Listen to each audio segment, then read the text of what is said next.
Good morning, everybody. Welcome on in. Yes, that new trailer is badass, and thank you very much, Severus, for making it. Actually, shoot, you know what I should have done is grab that last slice of banana bread. I've been rolling in on that. You know, I'm gonna do that at some point when I need more. When I need a little energy, I'm gonna cram that one down my gullet midstream. 'Cause it's too tasty not to show the audience. Anyway. All right, so what do we got today? Today, now typically on Sundays, as you all know, I do a rest stream. However, because it is due to the nature of my work, I am being sent upstate for a business trip through Monday, Tuesday, Wednesday, and possibly Thursday. As a result of that, I won't have access to the gym up there either at site or here. So to continue on my program, I got to lift today instead of take a rest day, which kind of sucks because, well, frankly, it's 20 degrees here and I'm freezing. But, you know, what are you going to do? A good bathroom session to make you feel good. Hey, Mariah Salas, welcome on in. Yo, Salas, you were talking about your hair, bro. You look good either way. Just telling you. I will say what's good about your facial structure is you have the ability to pull off several different haircuts successfully and look good. So not too many people have that. You should be smiling about that. How's that high metabolism and muscle propelled cold resistance? Oh yeah, absolutely helping. Yeah, it is fucking cold, but you know, right. So the way it often works is, right, muscle is going to generate heat, but the more you're using your muscle, the more heat it is going to generate. Obviously, right, I'm in fairly cold weather clothing right now.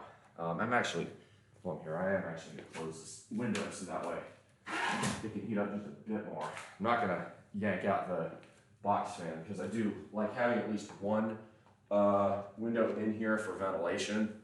I'd rather it be cold and have proper ventilation than it be a sealed box and warm, because that's how you get too much carbon dioxide just from me breathing.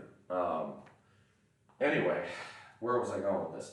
So today we have deadlifts, and as far as warming up is concerned, the way warming up really, there's a reason it's called warming up. Your muscles are cold right now. You know, I only just got out of bed and, you know, did my normal morning routine, so we're gonna have to just take it easy a little bit. Warm up nice and slow. Oh my God, this bar is really, really cold. Like, holy shit.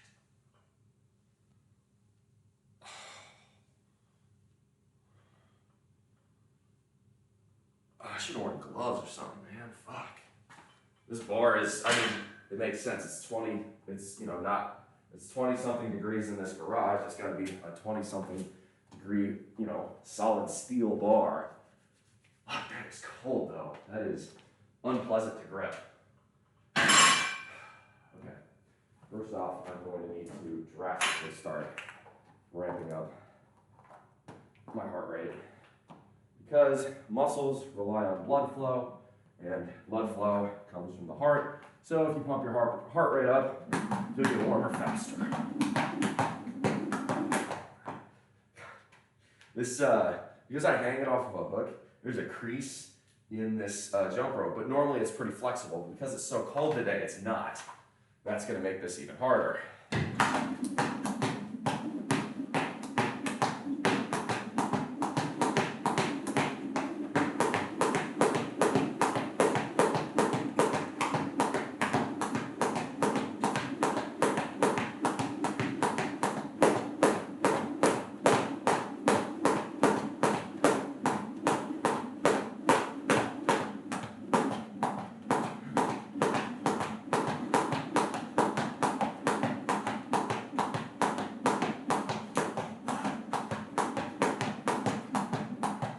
Oh my gosh.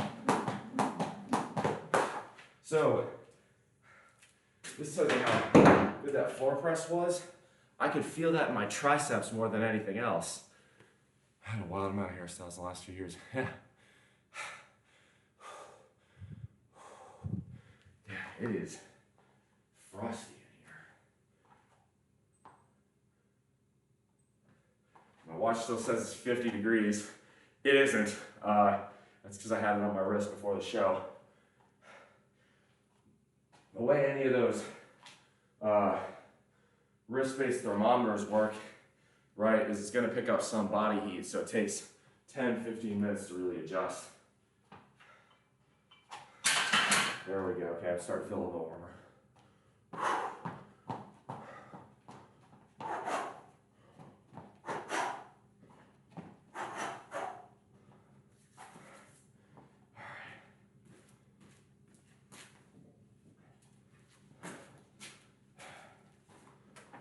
Start with. So 4 deadlifts, right? Yesterday we did press for 4x5. The day before we did squat for 4x5.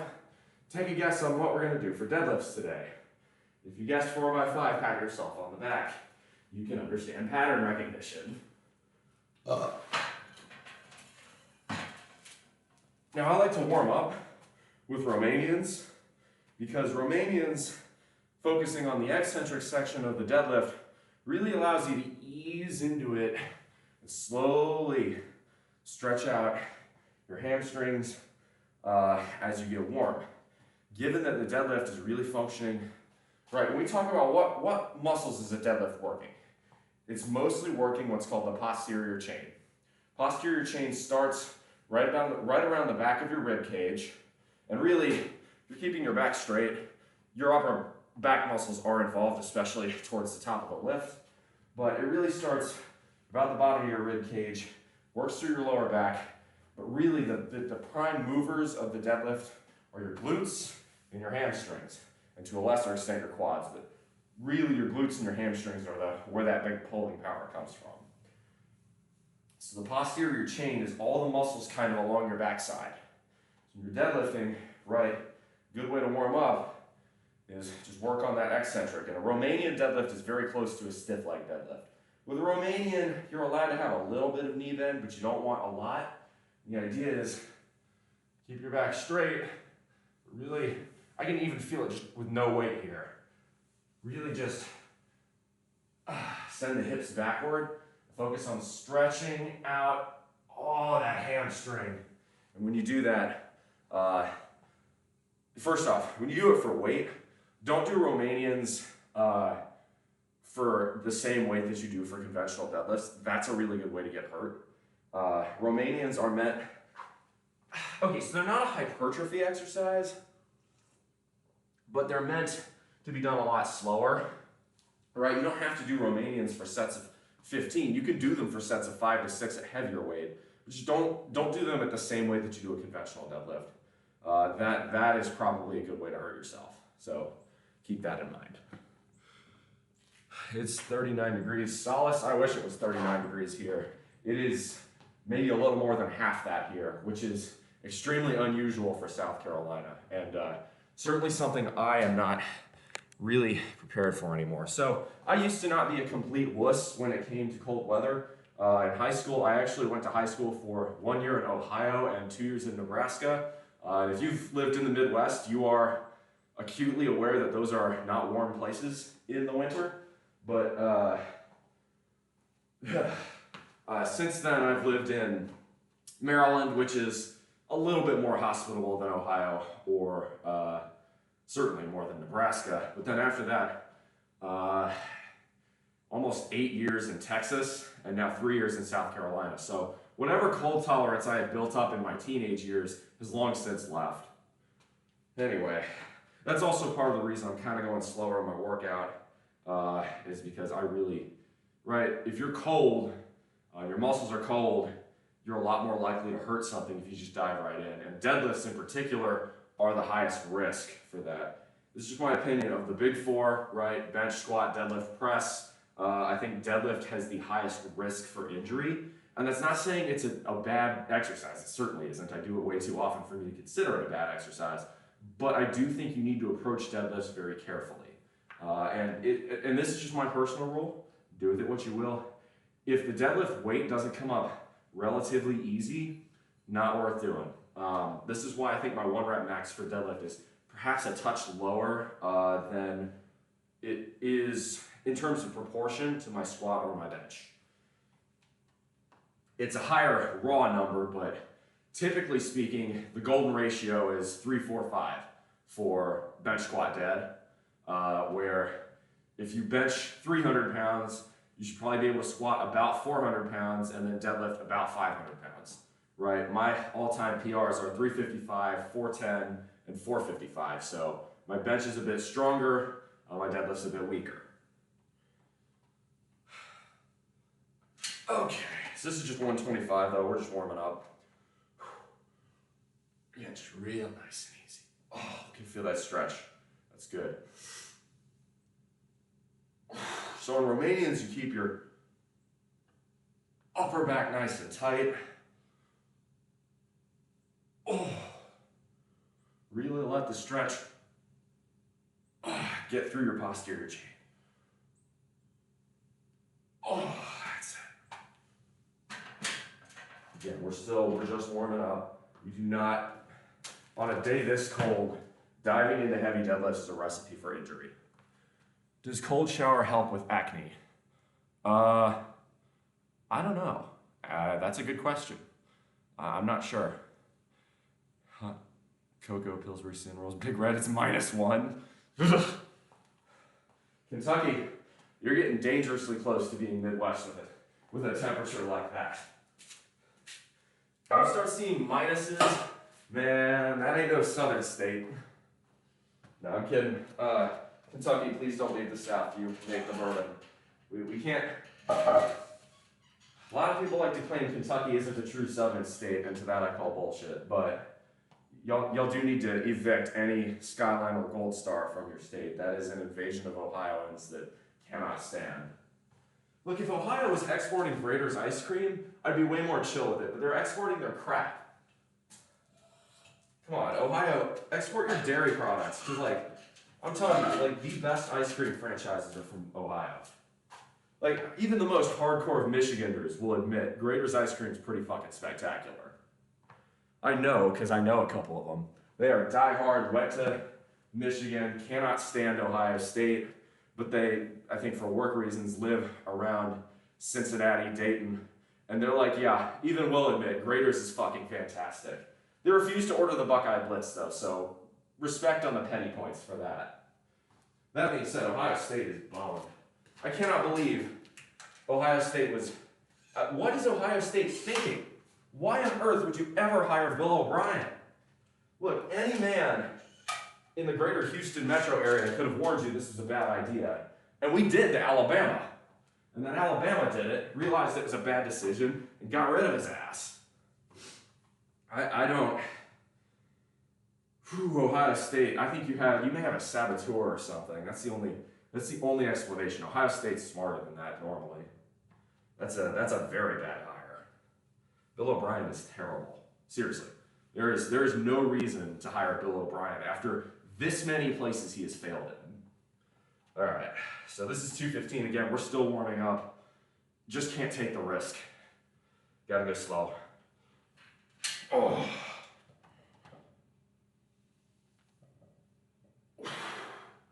Now above this weight, I'm gonna probably put on a belt.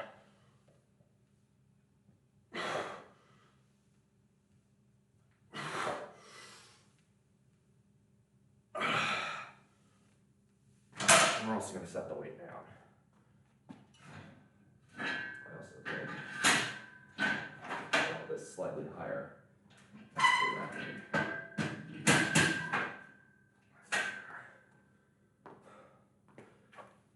What happens when someone redeems it? Has anybody redeemed? Yeah. So honestly, I need to get rid of it because I already did it once. There's not really a point in doing it again. It's an old Filthy Frank joke. If you ever watched 100 Awesome Life Hacks, it was back when like those lists for life hacks were like super popular and viral. And Filthy Frank just kind of skewered all of that because that's just what Filthy Frank did. Honestly, that joke is showing my age as a millennial. I probably need to get rid of the Demons of Selzar perk. I've already done it once. It's not going to be funny. It's not going to be as funny if I do it a second time. I don't know, maybe it is.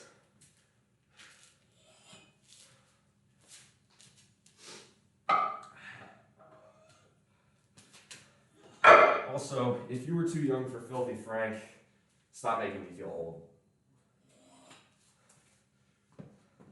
If you were born really anywhere in the 1990s, Filthy Frank is your kind of humor. People born after the year 2000 make me feel old, and I don't like it. All right, so this is 305. This will be our final warm-up set before we get into the working weight.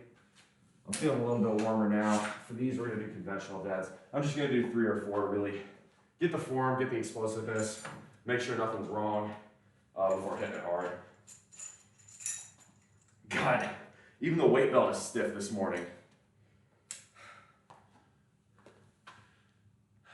3, once you did the hot sauce reward is better. Honestly, I mean, right, so with the hot sauce reward, if you redeem that right now, I ain't doing that until the end of the workout because I don't want to work out with an upset stomach. That's, again, priorities, right? Priorities.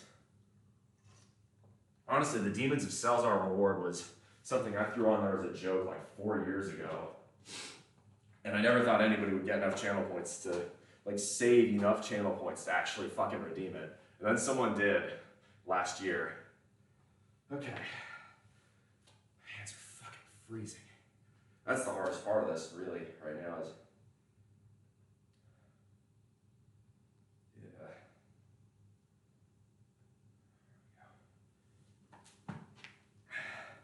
My hands are gonna be my weak. I have a feeling grip strength is gonna be the hard point today. Okay, so, yeah, we're not going too crazy here. There's only 305, we're just warming up. Is maybe 60% of a desired max, so you know we're not. This is not a real set. We're still warming up. 2, 3. Nice and easy.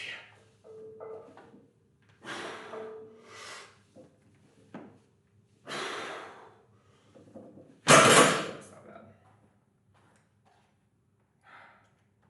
So we're going 75%. Yeah, we want 375. So that's going to be, if this is 305, we need 25s and 10s. Okay.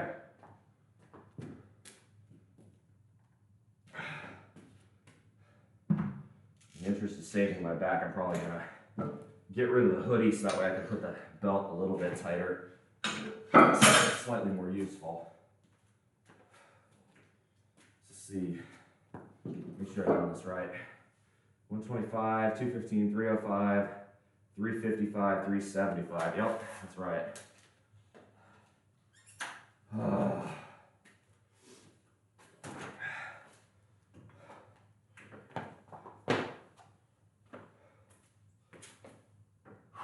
Yeah, I'm convinced the difficult part of this workout will be grip strength. I think that's honestly where my limitation might be. That's why I do an opposite grip. A lot of people point that out. They're like, why don't you do a conventional grip for your higher weight deadlifts? And it's because if I did that, look, maybe this is something I need to work on somehow, but I don't think I've got the grip strength to be able to hit that in a way that I'd be satisfied with. So I don't. Like, if I were to try and hit this with a double overhand grip, like I would lose the ability to hold it before I lose the ability to lift it. So it's like, on one hand, yeah, should I train my grip strength? Yes. But on the other hand, do I want to go so far down in weight to where I'm basically achieving nothing with my posterior chain? Not really. So I go with an oppo grip. Again, I know a lot of lifters say that's bad. My only recommendation with an oppo grip is if you're gonna do it, alternate. So go left, right, and right, left, because where a lot of people say, well, you know, the big concern with an oppo grip is you tear a bicep, bring it up, you try to curl a weight that's way too heavy. Yes, but if you're alternating, you're reducing the load by a factor of 2, and more importantly, you're making sure that you're not artificially twisting one way or another, which is another way you get hurt. In general, again, I prefer the oppo grip. That's your thing. Okay, so a pec bounce, huh? Damn it. Okay, fine. No, you redeemed it. That's fair. God above, this is really, really cold. There you go. There's your pec bounce. Oh yeah, Solace, you turned 25 recently. Happy birthday. I was born 95, so I'm getting a little bit too close to age 30. But that's why that number in the bottom left corner keeps getting lower and lower. By the way, shout out to my homie Lab Boys who went to Vegas and cleaned up. Dude I think he made a good little chunk of change. So I'm just convinced he's lucky. He's good at what he knows how to work the casinos too for maximum odds, but he always seems to win. Or when he loses, he minimizes his losses. But when he wins, man, he's pretty good at it. I've never won in a casino, so it tells you what I know. But that's because I mostly play the penny slots. Mostly because I don't like gambling. So when I do it, right, I'm there because I'm with my friends and I want to minimize the amount I lose. So the penny slots provide the maximum amount of entertainment for the minimum amount of cost. Am I going to get anything out of the 20 bucks I put in the penny slot? No. But will that 20 bucks last me 2.5 hours? Yes.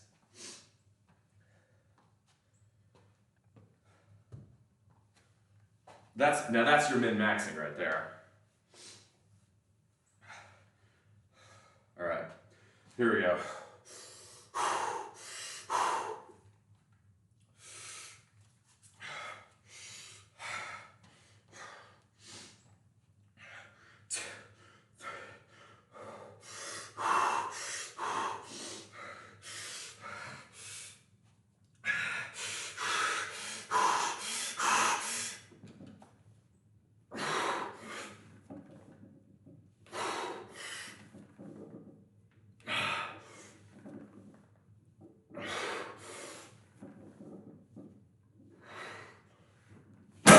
Sir, that's not bad. I felt pretty good. Now you're messing with a son of a bitch. Now look. Stays off the road of casino bosses. Yeah. No, look, especially because I can't drink, so I can't get lured by free drinks. I'm not drinking this year. I have even less incentive to go to a casino.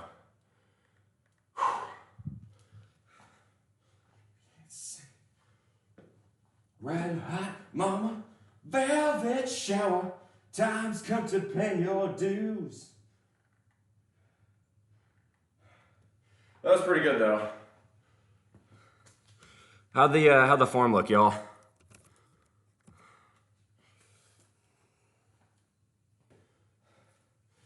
Actually, you know what?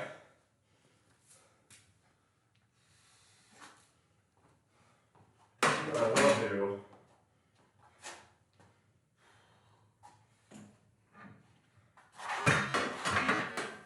Place the bench here. I think I'm gonna move you guys over to the side for a form check. Thanks, Plus. Hey, how you doing, bro?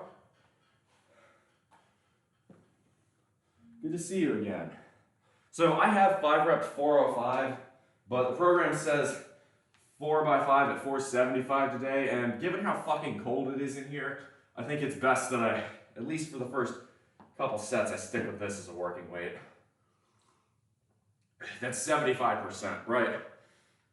So I'm not using my actual 1 rep max. I'm using my target 1 rep max because, well, 75% of 455 is like it's like less than 350, and for 5 reps, that's a little easy, right? If I was able to 5 rep 375 like that, I feel like I wouldn't be getting the best value out of my workout here, so that's why we're going of desired. So desired, I'm setting that as 500, so 75% of 500 is 375, that's what we're doing right here.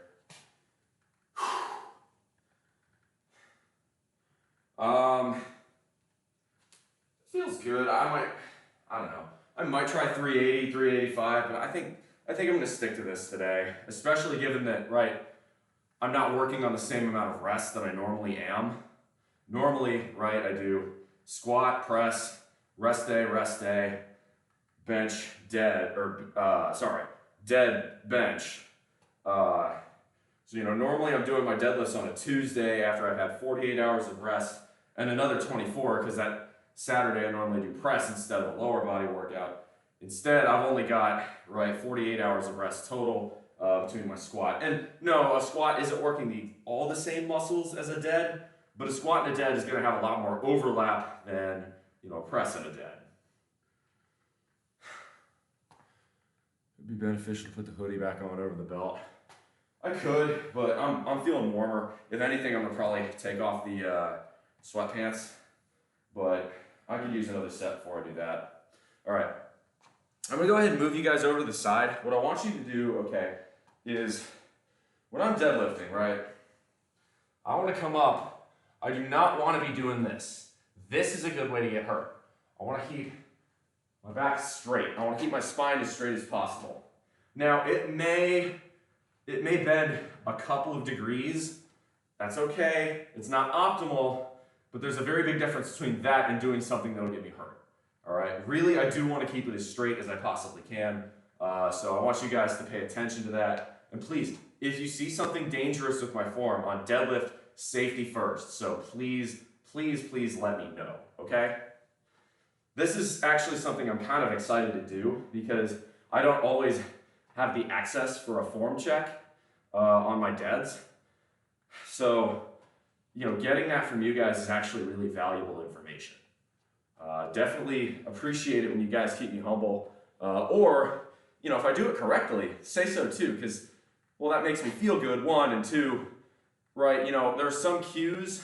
When you do certain lifts, you have cues. You know, where are your eyes located? Where's your head tilted? Stuff like that. And if I've got that right and you tell me I've got good form, I can memorize, okay, these cues are what helps me. Certain cues work for certain people. You know, breathing cadence, how much you bend your knees versus how much you bend your back, all of those things, okay? Okay, so we're gonna move you guys. And for those of you who are wondering, why has he only done one set in the first 30 minutes of the stream? Because it's fucking cold. So we're gonna put you guys over here. That's about in line. Let's see. That's about right. All right. So you guys have pretty much a good parallel line. Just judge me on my form, make sure I got this going correctly, because again, this is about safety, not ego.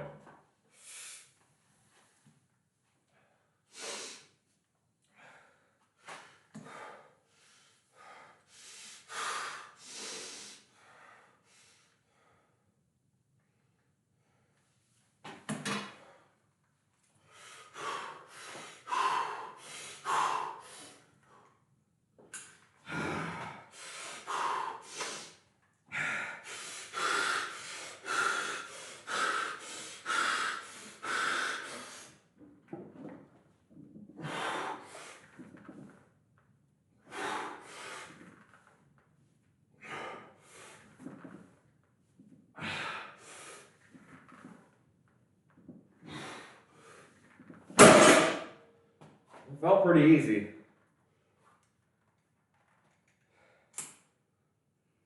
How'd it look?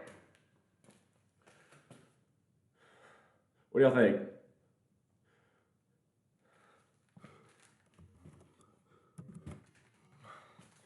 That's 375. It felt easy.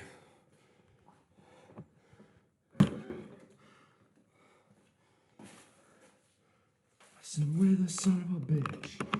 Now you're messing with a son of a bitch. Now you're messing with a son of a bitch. So guys, this is, right, Remember how I was asking for form feedback? Chat, Bueller. I put you guys over there so you could tell me whether or not it came up. Ex-Assassin, I appreciate you telling me I did those clean. Virtue seems like you're correcting your form mid-rep, but those are clean. It's always, the first rep is always kind of the weird one for me, right? When I'm deadlifting for reps, a lot of people say set it down at the bottom.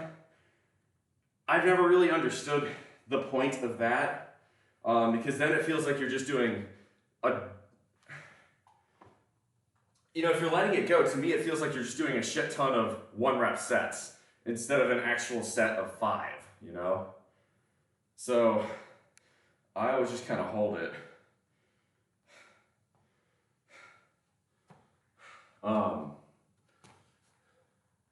First reps are always the hardest in my opinion when lifting heavy, so just tune in. Form look good. Thank you. Okay, good, good. Now what I was really, again, so what I've been working on with my deadlift, because I'm really trying to push my 1-rep max, but if I don't have the form right, you know, that's a safety thing. When I'm working on my form for a 1-rep max, and for those of you who are trying to get your deadlift up, this may be useful, it may not. I'm trying to find a focus point for my eyes. And for me, that focus point, Big Red, that was just Nazareth. Although I like doing this cover. For me, right, I like to look right about in the center of the stars on the flag there. It's about the right eye level. It's slightly above, you know, it's only a few degrees above where my natural eye line is at the bottom. But because of that, if I'm looking slightly up, the likelihood, this is okay. So think about how your spine works, right? Your spine starts at your neck and it goes all the way down to your tailbone. So you're down here, right? And you're looking here, it's way easier to do this. You don't want to do that, right? But if you're looking up here, it forces your spine to stay a lot more straight. This is another good cue you can use for squat as well. This is why a lot of guys in the gym, when they say, you know, squat, you know, a lot of people say look a little bit higher up when you squat. I find when it comes to squat, that's true for a high bar, it's less true for a low bar. You don't want to be looking down, like straight down at the floor. That's a good way to get hurt either way, but you also, there's levels to it. So, but Big Red, now I'm about to go to a cover. I'm going to go to Ring of Fire, but not the Johnny Cash version. I'm going to go with the Social Distortion version, which is a great cover of a really great song. One thing I love, I don't care what genre you are, I've never met someone who didn't like Johnny Cash. Doesn't matter if you're a punk, if you're a country guy, even hip-hop guys love fucking Johnny Cash. Gospel, R&B, soul, funk, you name it, everybody loved Johnny Cash. Excuse me.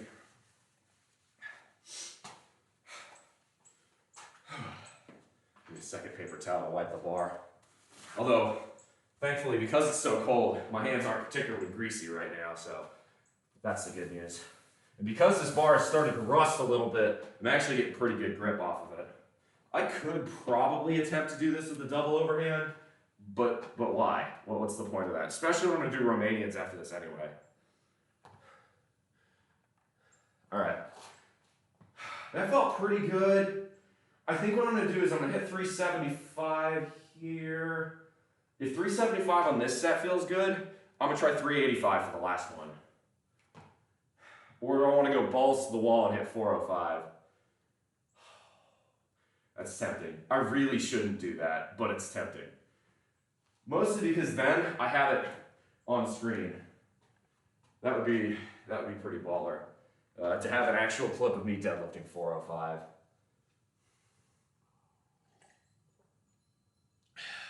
We'll see. We'll see. If this comes up easy, I might hit 405.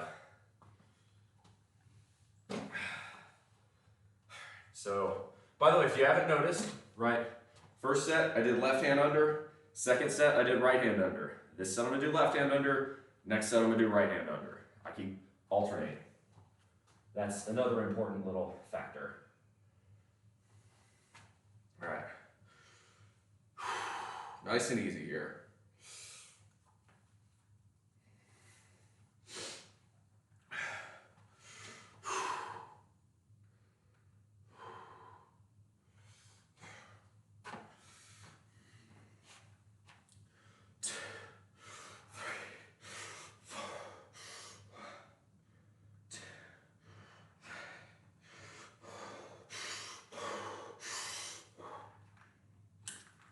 Come on.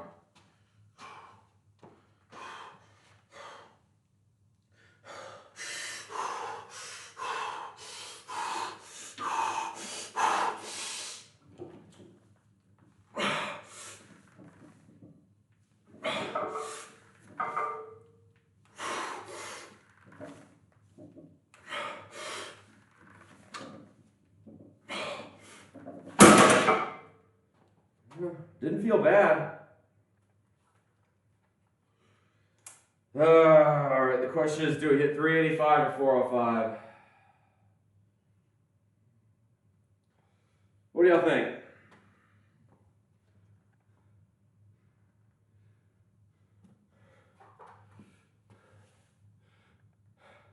Do we go balls deep? Okay. It's a good thing I'm warm.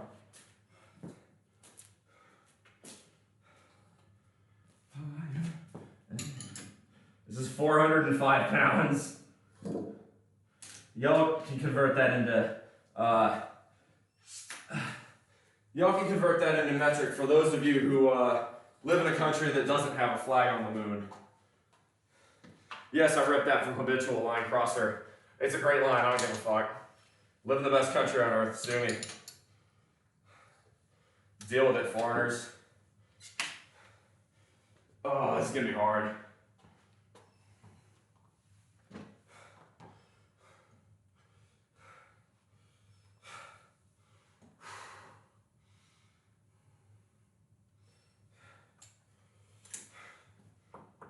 Oh. Oh. Man, the amount of cracking in my spine there. Oh, just a little torsional rotation. Woo. What's the temp in here? 31. Yeah, it's cold. Doing this in a fucking meat locker. Would you identify yourself as a God-fearing Christian? Yes. I'm Catholic, if you're wondering. I don't often talk about religion, just because it tends to piss someone off. So I mean, I don't know, my religion is private to me. I like the way Theodore Roosevelt treated religion. I love Theodore Roosevelt. That guy might have been the single most base president we've ever had. Grew up sickly, asthmatic, didn't fucking care, learned boxing, learned jujitsu. Like, when he would have fights with people in the fucking White House. The balls on that man. Kraken, come Seattle, do anything. How come you're not in the church today? POC. My relationship with God is my relationship. Okay, let me make it a little bit more private for you, or a little bit more explicit for you. My relationship with God is my relationship. The reason I'm not in the church is, frankly, I have to drive across state lines just to get to one. So I'm, frankly, just not a fan of doing that. So ultimately the answer is laziness, and I'm gonna have to answer that. I'm gonna have to answer for that when I die. So, fair point, but at the same time, look, man, I'm gonna do my thing, and POC, I don't want to come off as accusatory, but you've been in here several of the last streams, the last week to 2 weeks, and it doesn't really seem as though you have a whole lot of positive things to say.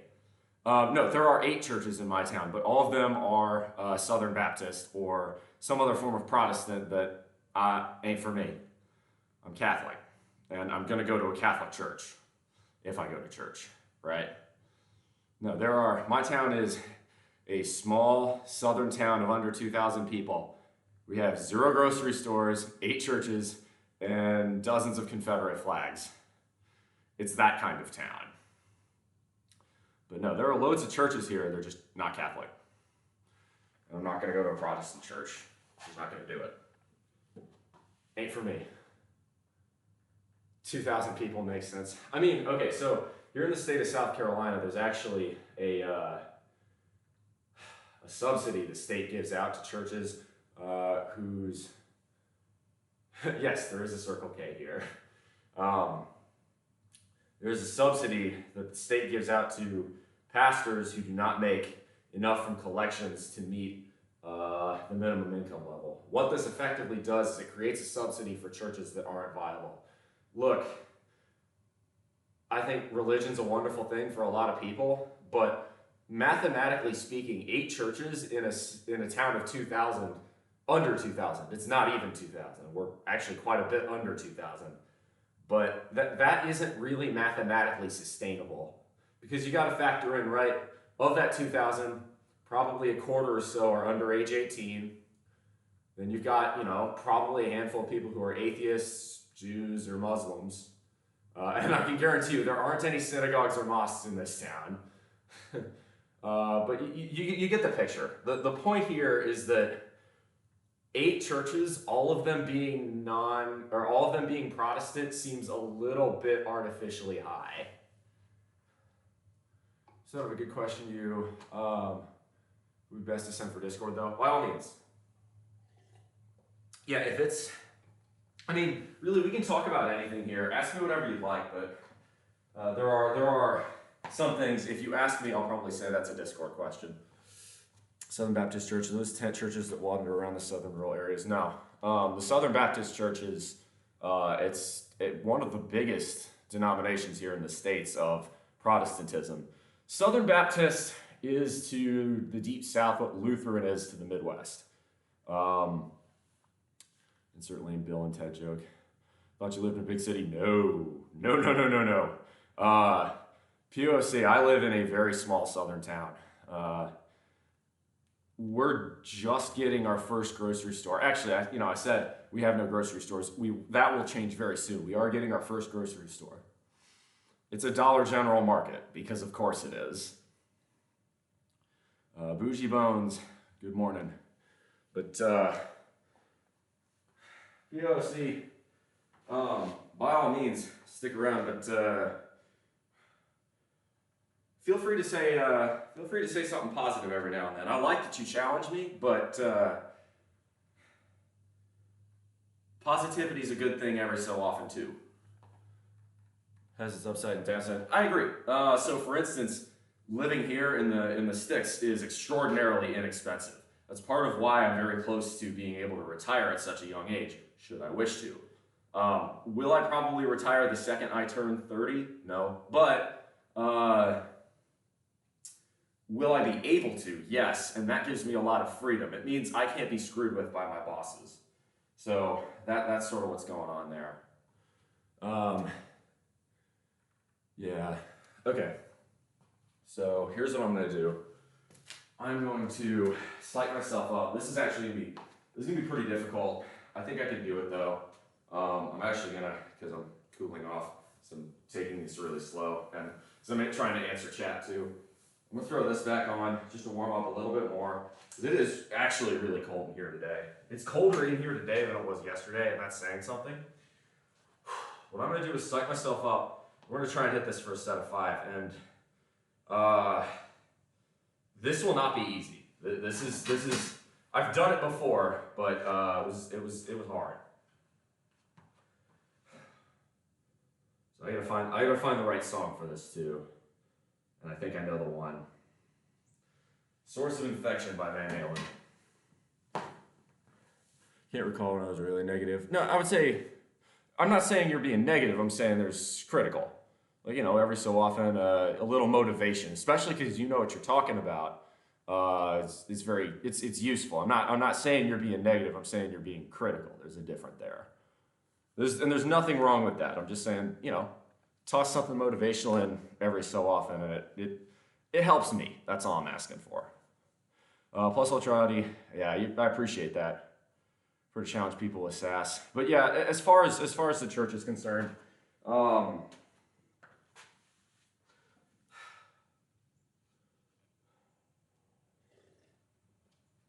I also have some fairly big philosophical issues that I'm trying to work with on my own front with the Catholic Church right now. There we go. I'm going to pack these in a little bit tighter. They're sliding. There we go.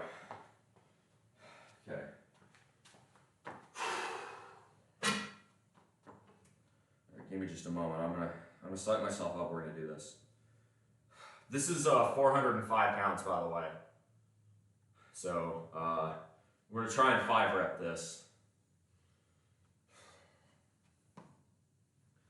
All right.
Let's go!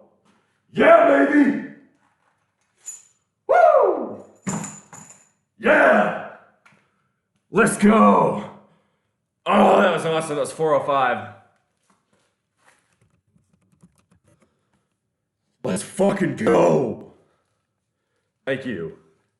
Appreciate you clipping that. Oh my god.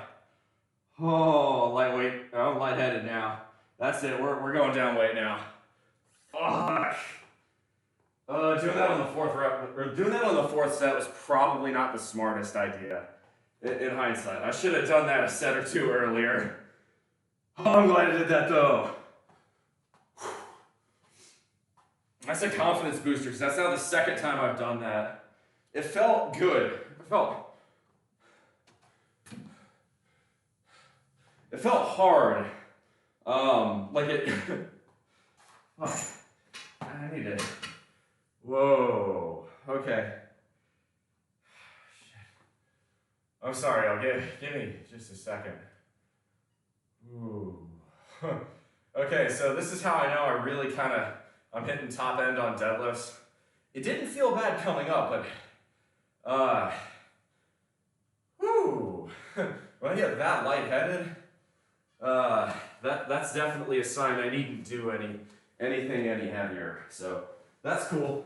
That's all. That was our last set anyway on this, so I'm pretty thrilled with that. Yeah, have we been going slow? Absolutely. Appreciate that, by the way, POC. Oh man. Whew. I just gotta breathe. Just gotta get more oxygen into my system. That was hard. That was difficult, but rewarding. I'm glad I did it. So we're gonna move down to Romanians now. For this, what did we even do last time on Romanians? I don't even know. God damn, I was doing it at 280? Fuck. Well, so much for this being easy. Let's start at 275. Oh my goodness. If that feels easy, we got 4 sets of remaining. If that feels easy, we can add more, but I don't think that will be necessary, frankly. God, that was wild. You get almost sort of like a runner's high feeling from that kind of a deadlift. I don't get that on anything other than heavy breathing squats. I'll get like that. You know, if for those of you who have done super squats, you know, super squats is demonic, for lack of a better term. But when you hit that 17th, 18th, 19th, 20th rep, oh man, you're just in a different headspace. Feels good though. I'm gonna review clip on that. I feel like it went up, it went down. Wasn't easy, but it didn't feel. I didn't feel like I was putting my lower back at risk. My lower back isn't overly sore right now, which is, you know, that's a good sign. So, will I make 400 my working weight next week? I'm not sure. That's the real question. Okay, so now we got 4 sets of Romanians. We're gonna 6 rep these. Thank you. You still get a bench 500? Bruh, hell no. I think that's beyond my natty ceiling.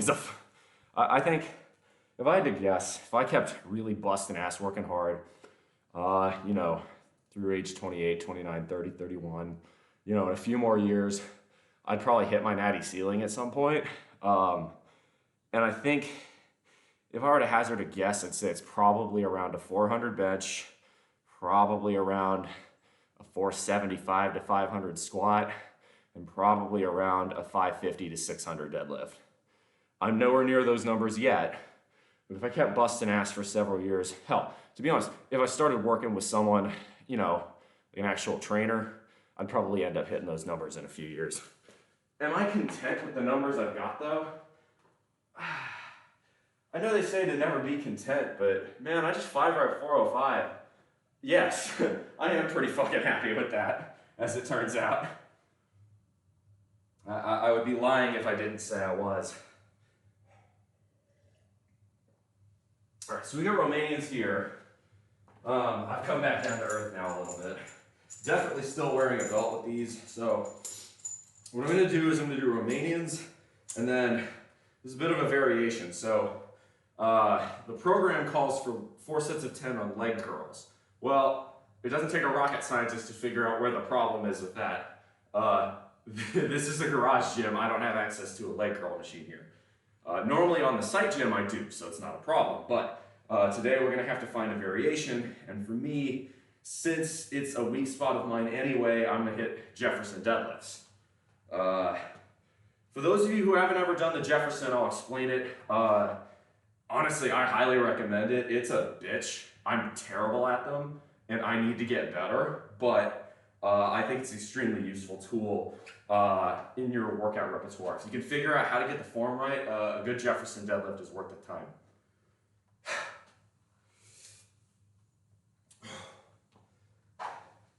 But yeah, as far as being in church, no, you're right, I probably should be, but God, I really don't want to drive half an hour one way just to get there. It's just, that's laziness on my part. And in my heart of hearts, truth be told, I really like spending my Sunday morning streaming with y'all. I know, obviously, I know that's sort of like a taboo thing kind of say, but like, I really like spending my time with you guys. It's been, y'all have sort of been my social life because, you know, in this small town, right, most people in this town are over the age of 60. And I love hanging out with them, but there's limits to that. If you know what I'm talking about. I'm not saying, you know, I'm better or anything like that. I'm just saying, you know, there are certain things that I like to do and talk about and hang out with that You know, ain't none of them gonna understand what RuneScape is. Hell, most of them don't understand what lifting is, or if they did, it was many, many decades ago.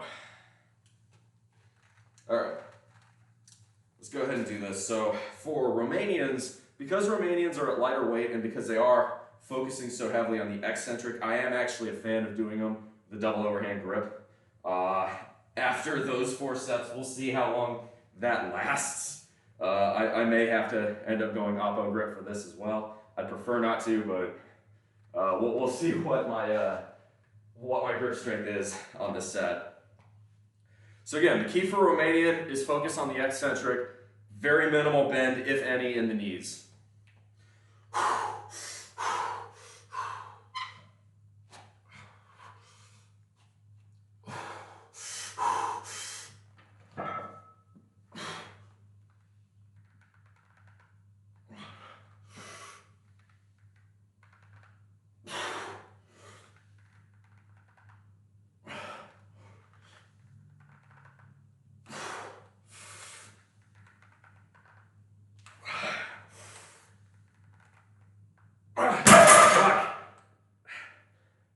Come on, finish. I have this.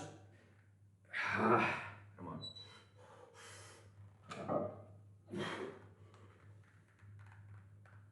6. We'll put it up here. So that way bring it up ain't quite as difficult. The whole point's the eccentric anyway. Between this cold weather and the 4 sets I've already done, my grip strength is not the best.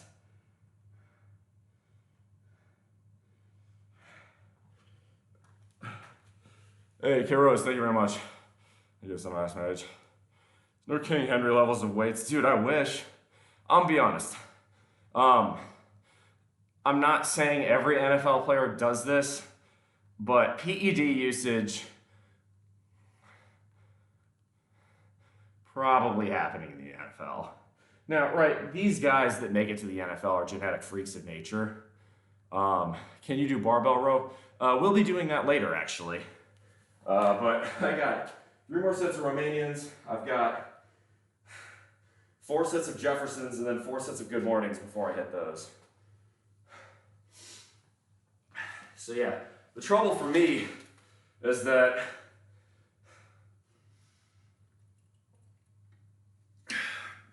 I'm not NFL player genetically gifted. I've certainly got good genetics, right? In the sense that I'm 6'3" and I've got 4 working limbs, but I'm not NFL player gifted. On top of NFL player gifted, a lot of those guys are using some form of PEDs. Yes, the NFL says they test for PEDs, but some of those dudes have probably got some roid rage going on. Right now for this, we're doing 6 reps of Romanian deads. You just missed me hit 405 for conventional deads, which damn near made me pass out. Or were you asking how many pounds do I do rows with? I'm not sure. I may have misunderstood your question.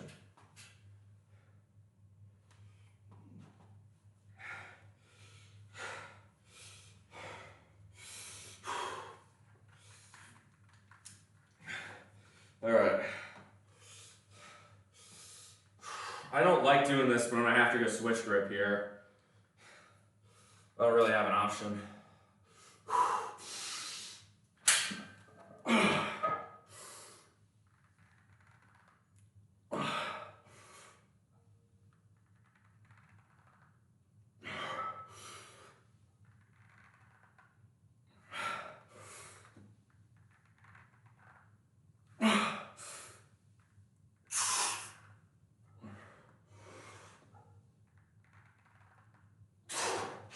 So, the reason I'm doing switch grip there is because for the eccentric, I really want to focus getting that pull on the hamstrings, getting that tightness, that tension. That's the whole point of a Romanian, and I'm having to worry too much about my grip strength if I go double overhand. It's just, it sucks, but it is what it is. There's another George Herman. The everyman who crushed bombs, countless stakes, and scored. They were the chicken in the 50s. That's why Babe Ruth is the best one ever. Would he be the best baseball player ever if he existed in 2024? Absolutely not. No. Remember, Ruth faced inferior competition. The MLB of the 1920s didn't allow black people. There weren't that many Hispanic players, if any. We didn't have to worry about the Japanese either then. In terms of, competition.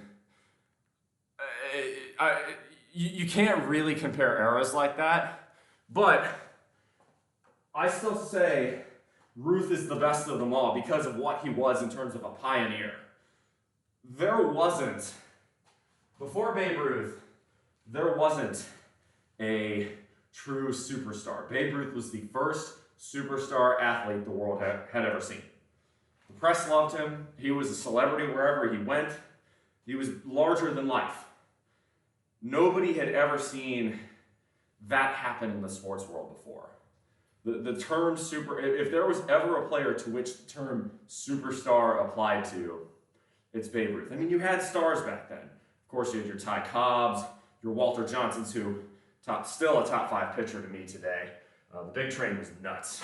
Even in the, then you had the Negro Leagues. You had Satchel Paige, who was absolutely incredible, and frankly, you could argue might be the best pitcher of all time as well. What's wild is that Satchel Paige pitched for so long that when baseball finally did integrate, he did actually play a year or two in the MLB at the tail end of his career, and he was still really good. And before people get on my ass about calling it the Negro Leagues, it's literally what it was called. I don't know what you want me to say. I don't think that's problematic when I'm using that as a historical tense. If it is, let me know. But in those days, unfortunately, it's really a shame that baseball was segregated into the 1940s, because some of the talent that was segregated, I mean, wouldn't you have loved to see guys like Satchel Paige go up against the best MLB players of the 20s, 30s, and 40s? It would have been fantastic. Had to get through the strikes to get to the home runs. That's true. Well, I mean, Babe Ruth, that's true. Babe Ruth did strike out a lot, but a lot of guys are like that, right? Miguel Cabrera struck out a lot. Albert Pujols struck out a lot. Barry Bonds, to a lesser extent. Barry Bonds was pretty well-rounded, but Barry Bonds was also juiced out the ass. And here's how you can tell Barry Bonds was juiced. Look at the size of his head in 1990 and look at the size of his head in 2000 and tell me there wasn't something going on there. His head blew up like a balloon. Baseball. The great American pastime. Again, Babe Ruth, 100% a Hall of Fame player. So we know Barry Bonds. We know when Barry Bonds started taking steroids. If you want to negate every single accomplishment of his after that point, he still has a Hall of Fame career. So, should Barry Bonds be in the Hall of Fame? Yes. Do I consider Barry Bonds the all-time leader? No. It's Hank Aaron. Hank Aaron was, because he achieved that in the 70s. He would have been, steroid era really didn't take off in baseball until the 90s. All right.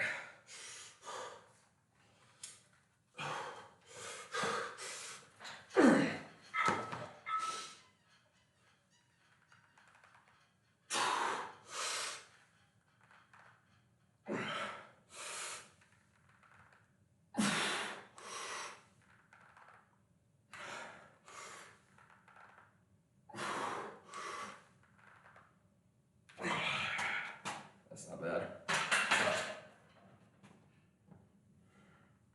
The left knee is a little bit stiff. It's telling me I really pushed it just about to the level I needed to and no further. Well, speaking of baseball, I'm hoping my Nationals get back in it this year. They had to rebuild, but they're looking all right, looking promising. And congrats to the Texas Rangers for finally defeating the curse, because y'all fucking stole our team in 1971. You knew what you were buying. I'm convinced that's the reason Texas didn't win until 2023, is because Washington had to win first. Convinced of it. I'm just saying, look, it is what it is. It's past now. But the Rangers did the city of DC dirty. Look, I almost had to grow up an Orioles fan. Nobody should have to do that, because fuck the city of Baltimore. That city's a shithole. I went to a Maryland high school, I can say that. What even is this? Winter Raven. I'm doing Romanian deadlifts. So, right, what I'm doing here is, you noticed, right, I'm coming down to about here. What I'm doing is I'm bending my knees very little. The entirety of this movement is focused around the hip hinge. And the reason I'm doing that is to stretch and put tension on the eccentric phase onto my hamstrings. That's the idea. So I'm just doing it from a front perspective. If you guys want me to change the camera angle, just ask. That is a conundrum of the MLB. Now if you're gonna put Bonds in. Oh, Pete Rose absolutely should be in the MLB. We don't have any proof that Pete Rose bet against his own team. If you're betting on your own team, I think it's fucking stupid, but like, that's ballsy as hell. No, Pete Rose 100% deserves to be in the Hall of Fame, and Bud Selig was a tool for keeping him out. Pete Rose is a fucking legend.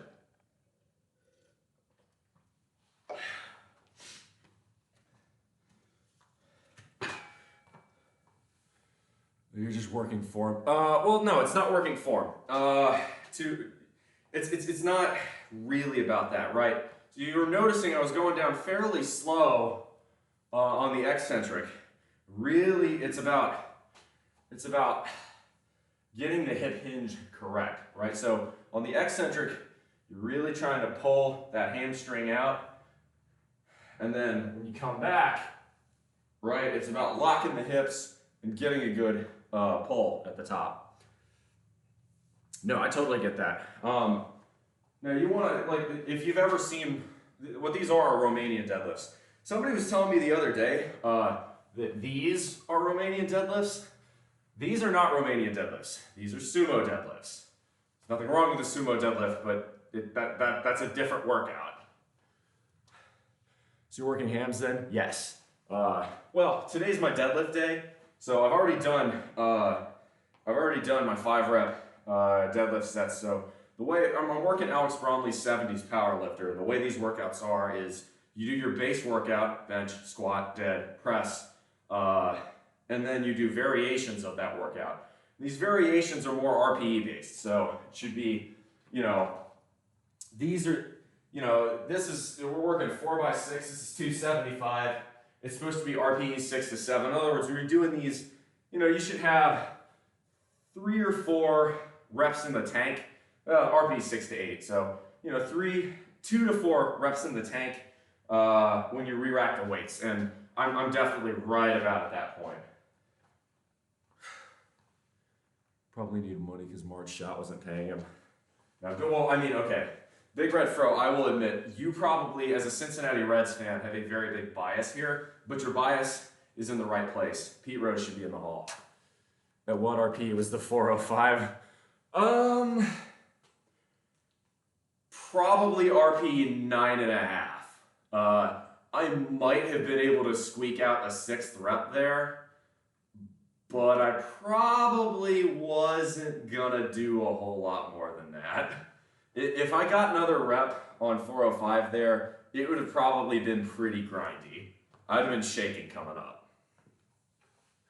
But the way it works is, right, so you're supposed to be doing, the program says keep it at 75%.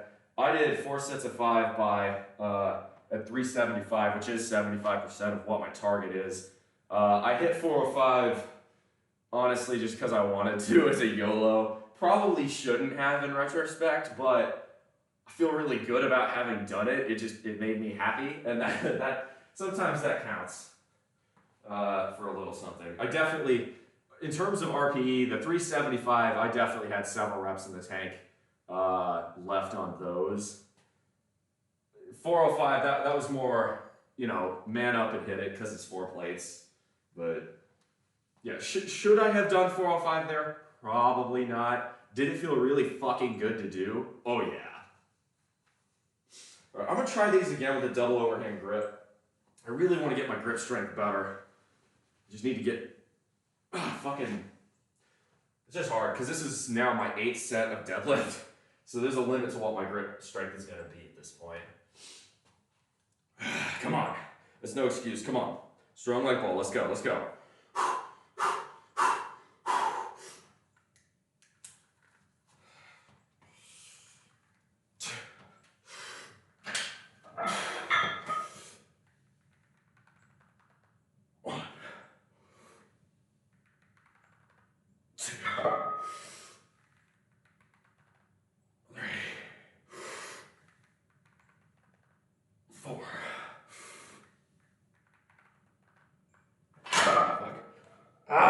Come on.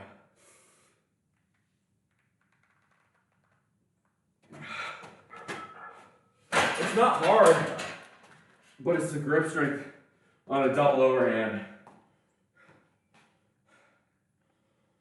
That's tough.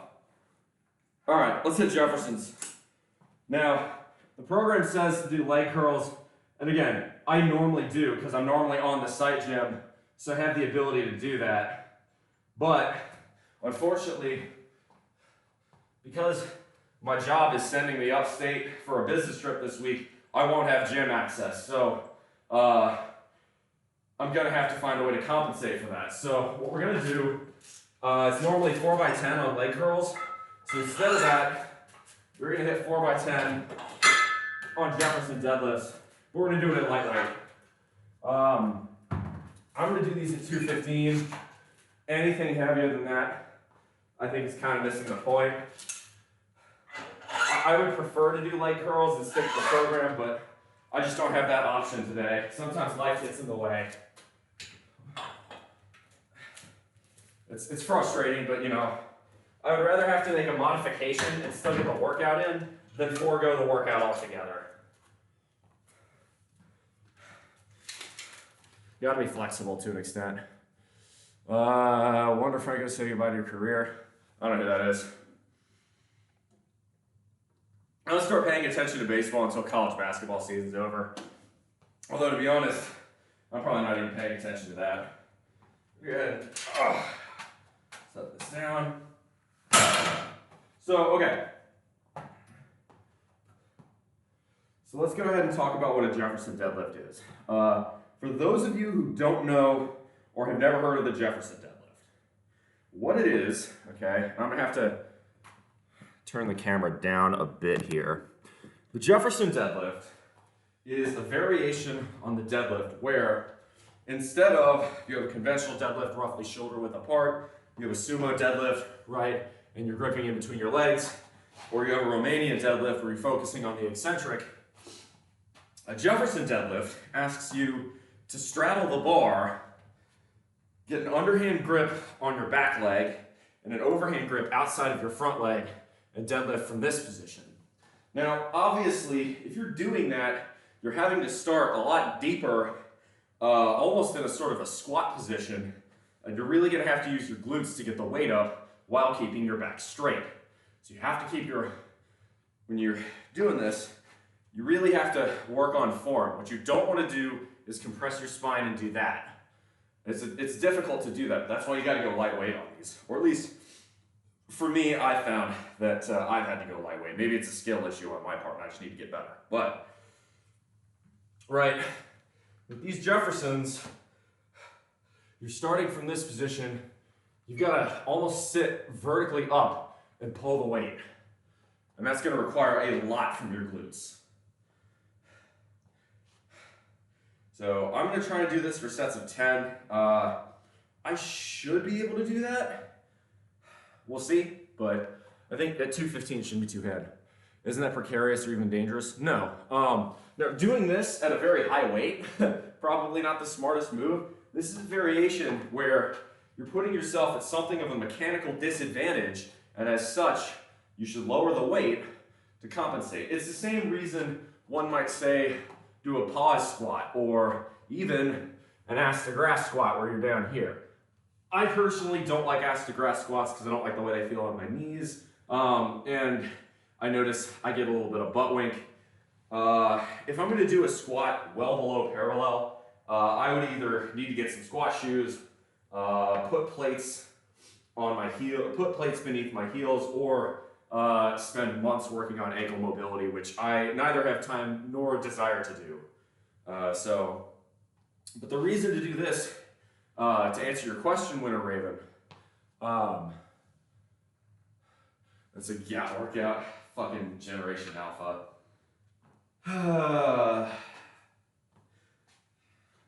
Look, I don't actually understand what GAT means. I think it means booty, but I don't actually know that. Anyway, so the point behind the Jefferson, right? Well, you're right. Why would you do a Jefferson deadlift if you're having to do this with much lighter weight, but you're really only working your glutes? Well, think about it.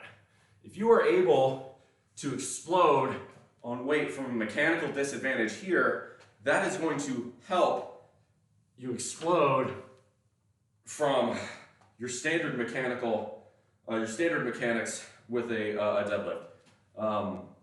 A lot of people will say, hey, if you're at a sticking point on your conventional deadlifts, you know, coming to the halfway mark, right? So really there's two phases to a deadlift, in my opinion, right? You have the initial phase where you're using, you're starting to unbend your knees, right? You're starting to straighten your knees from the start to about here, right? And then the lockout. The lockout is your hip hinge. That's thrusting with your hips, getting everything straight. The bottom half is going to work a lot more hamstrings and glutes, and then the top half is going to work, you know, hips, quads, everything else. Now lower back kind of gets worked with both of those, but the point is, if you really like working on that explosiveness, and you find, like, you know, if you're killing it on rack pulls, but you're maybe having a little bit of trouble hitting deadlifts, Jefferson may be the perfect thing to help you compensate for that and even it out.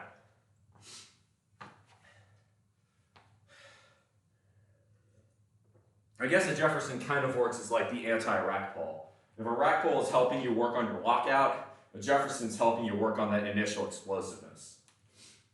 I think that's the best possible way I can explain it.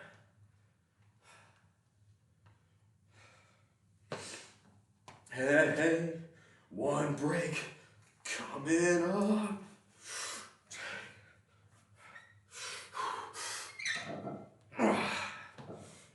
Oh, balance melts.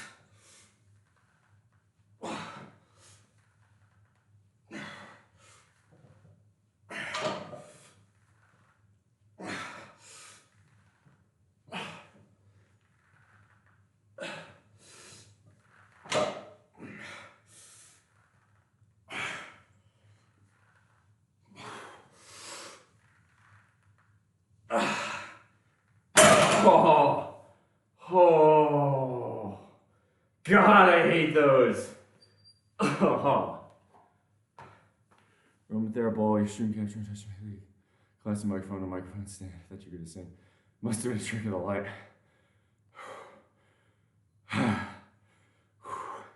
I feel good, but man, Jefferson suck. Oh, that's going to be hard. I mean, that felt pretty decent.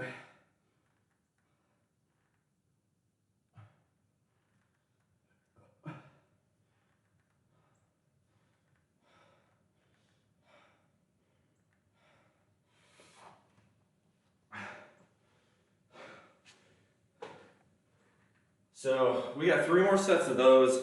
We'll move on to good mornings and rows. Then that'll be about it. That's a lot less volume than we normally do. But today, oh no, I should probably do pull-ups too. Fuck, no. Just looking at my hands, I am not going to have the grip strength to do pull-ups by the end of this. I really should though. Really, well, what it says is to do.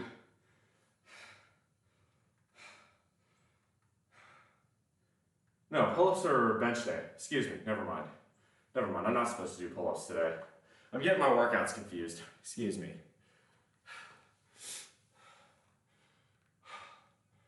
Definitely a yacht lift. Winter Raven. Okay, for all the old people like me in chat, and even the older people like Big Red Fro and Severus, what is a yacht and who is the Rizzler?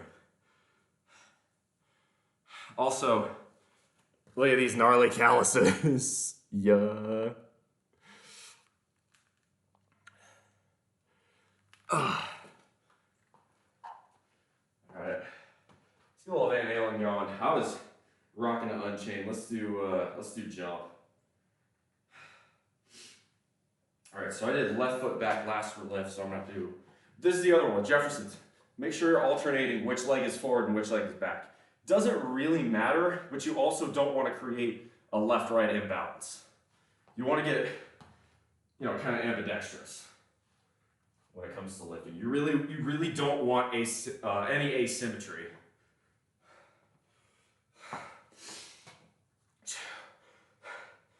You know what? I think it's time. Do.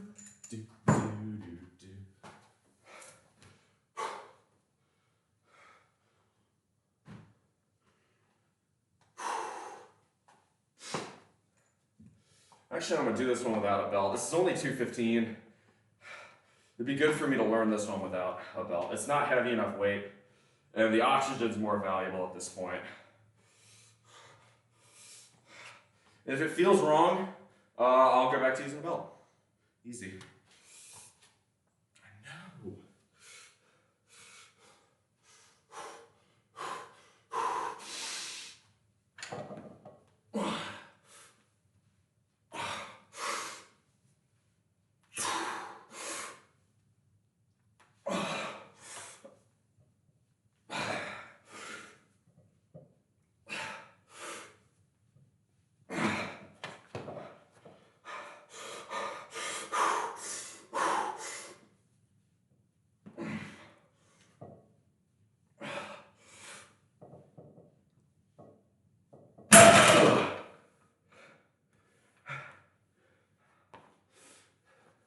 Guess what when people go, and guys who swole lift and got back. I know Riz is a derivative of charisma. I knew that. But what the fuck is a Rizzler?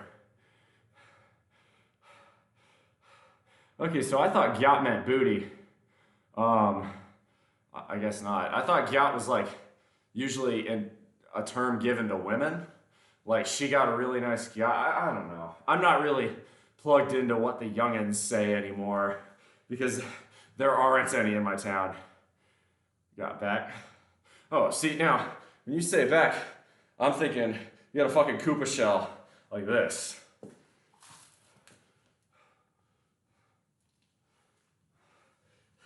The first time I saw Rizzler, I assumed it was like an off-brand candy.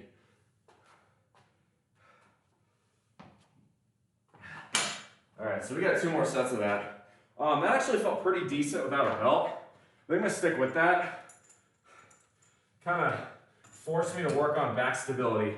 Be very careful, very deliberate with my movements.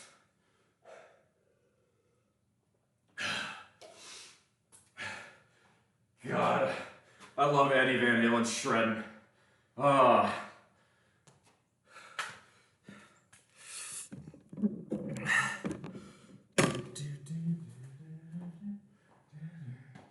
right, so now this is right leg forward, left leg back.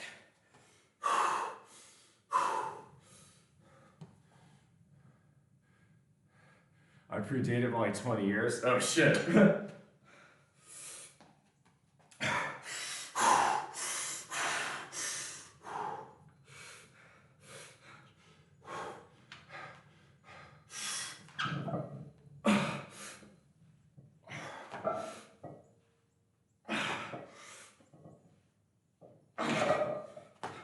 Whoa,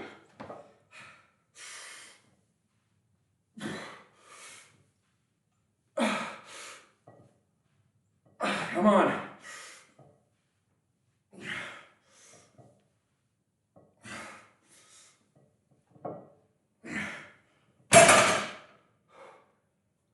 God, it's killing me. Please pass the Rizzler. Being a single cut of that paper for one cigarette. I don't smoke either. You're referring to someone who has lots of Riz. Fair enough. Nah, man. Language changes with every generation, okay? Millennials, we did plenty of our stupid changes too.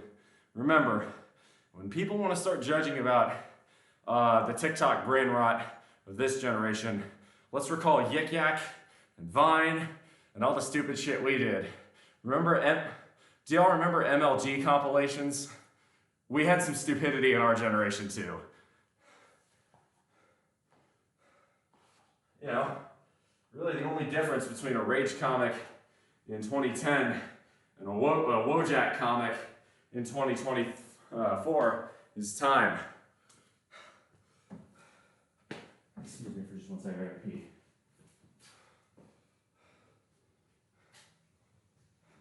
I'm gonna keep the sweatpants on though. Feeling pretty good on that. I know y'all just like seeing the topless, so. Also, to be honest, I don't really feel like scraping up my shins today, and sweatpants are helping me not do that, so kind of a win-win.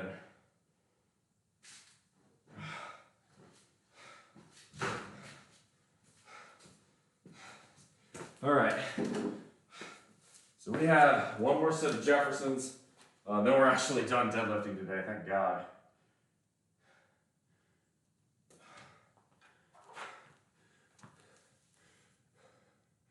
Nope, language should devolve. Devolve, evolve, who knows?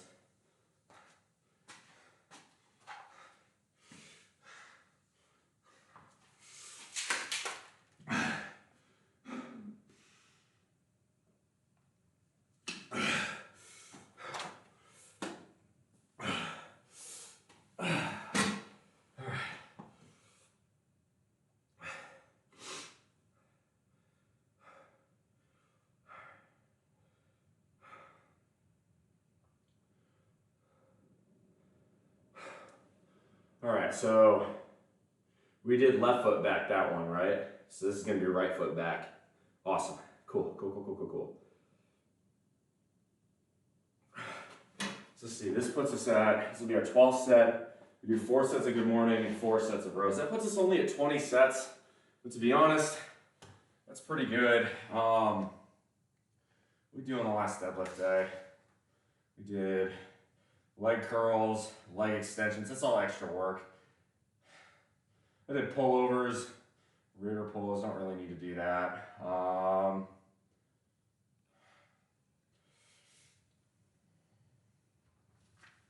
I can try single dumbbell seal rows or croc rows actually. That might not be a bad idea. I might do some croc rows, that might be a good idea. We'll see how I'm feeling.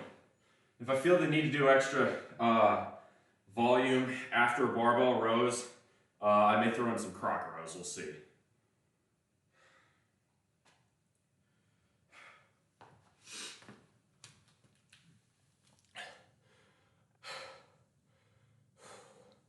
Language is a funny thing. I know I meant to do something today. I was wondering, why isn't Stream Element setting itself up here while I'm sitting here? Edit widgets data. Maybe that's what's going on. Huh, whatever. I'm trying to figure out why Stream Elements isn't showing its stuff anymore. Oh well. Because I like having a view count that I can reference, be like, okay, I have no idea how many people are actually on right now. That's Ko-Fi, no it's not. I have Stream Elements is direct, but it only works when I'm live. I have Buy Me a Coffee for those of you who are international, and then I have Cash App for those of you who are in the United States. Don't ever feel like you have to tip, but if you feel like it, I'm very grateful. I'd much rather you tip one of those ways then subscribe, because that way Jeff Bezos doesn't get 50% of the cut. Yeah, that's the Twitch takes 50% of all subscription money. Twitch doesn't like to advertise that fact, but they do. So if you actually like supporting your creators, stay away from hitting that subscribe button. You're better off directly tipping them. So, you know, I mean, unless you want Jeff Bezos to get even richer, but, you know, that's your choice. And for those of you who don't know why I keep bringing up Jeff Bezos, Twitch is owned by Amazon. Amazon is run by Jeff Bezos. So, I mean, it's no skin off my nose, because I own stock in Amazon, so I'm going to win either way. God bless capitalism.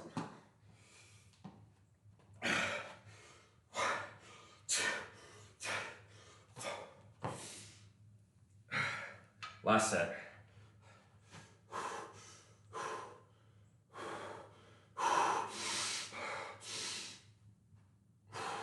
Come on. Reset.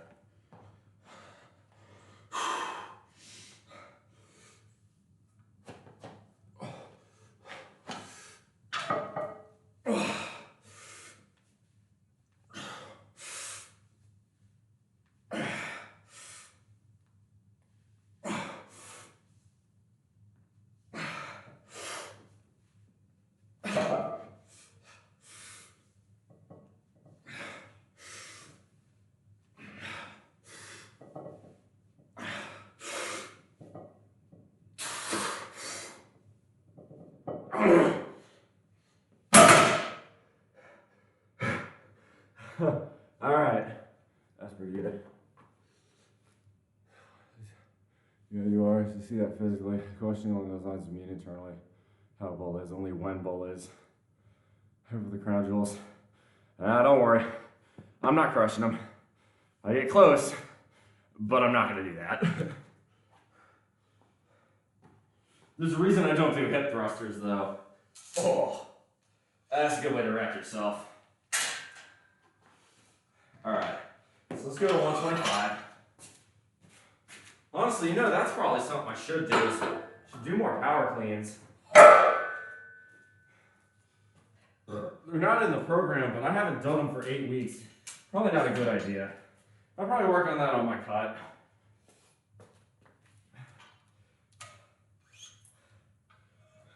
I'd love to be able to power clean 250. That'd be pretty badass.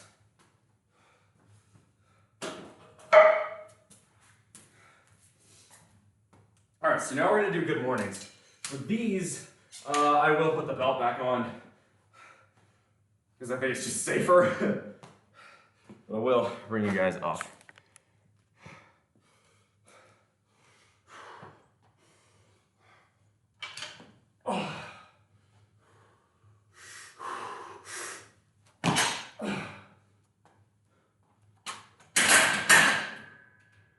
That's too low.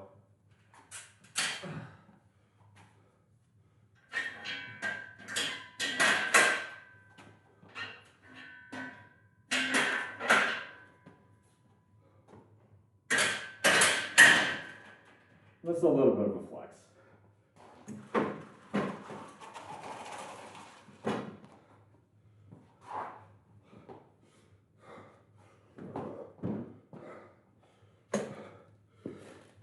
That you don't like snatch? That wasn't a snatch, that was a clean. Okay, so a clean is a hang clean is when you go from your knees up. A power clean is when you go from the base, your knees, and up. A snatch is when you start and you end here.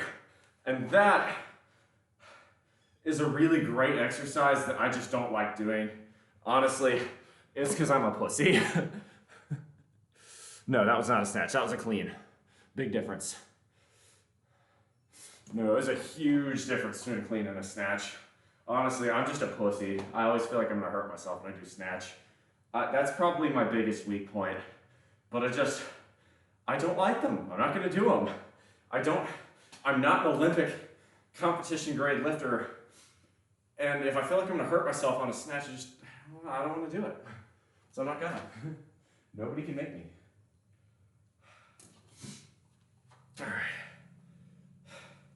we're gonna start with, so for these, we're just doing 4x6 on good mornings. All right, that slid a bit. Sorry about that. Audience should be sudden ear rape. Let's see what the temp is in here. It is a 34 degrees. I'm actually feeling pretty good. I honestly should have kept these sweatpants on. I don't need to, but I kind of want to.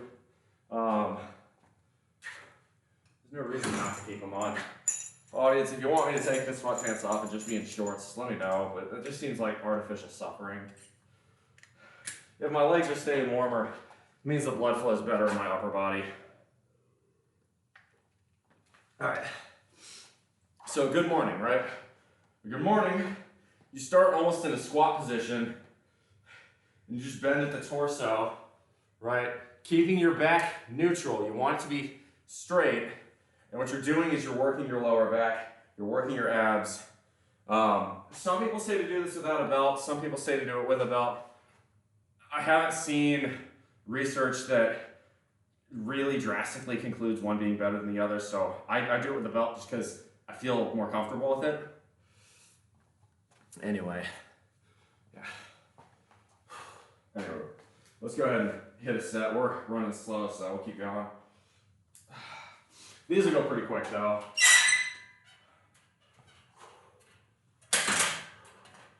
Oh yeah.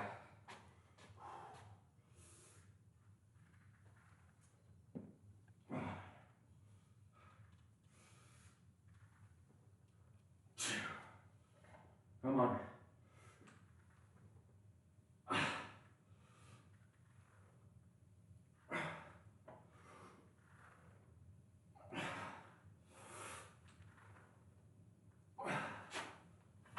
That was maybe a bit too easy. I think I need to add a little weight.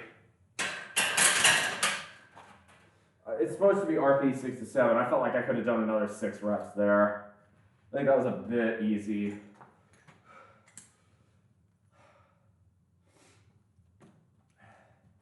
Let's see.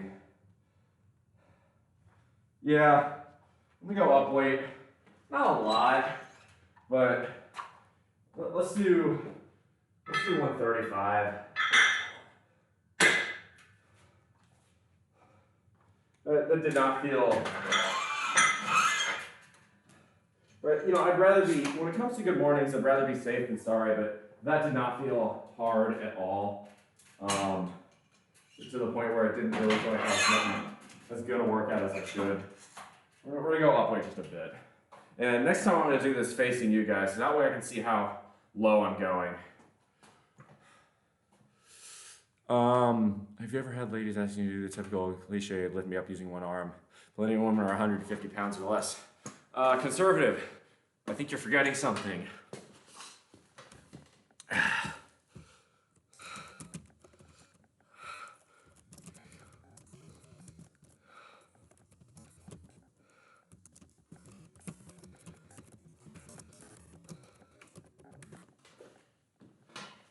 There you go, there's my response to that one.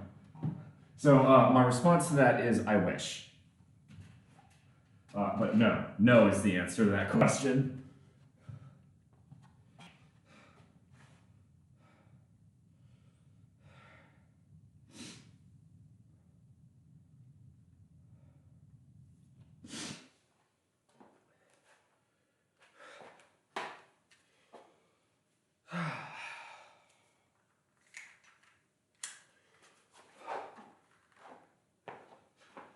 No, I have not had such an experience.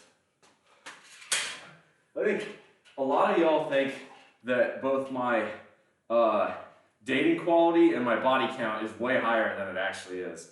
I think if y'all were to know my body count, you'd be kind of surprised. I'm 28, okay?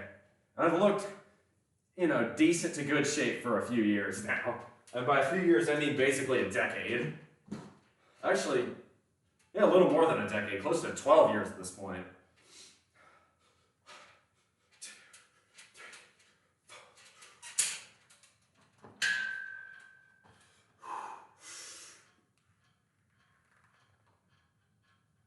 That's better.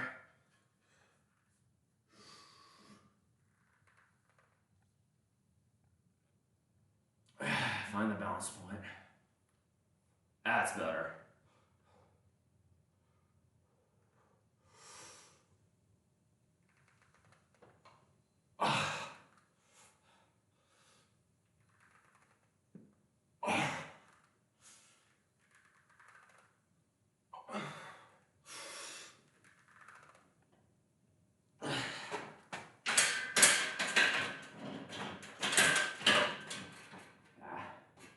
All right, that felt pretty good. Let's do 135.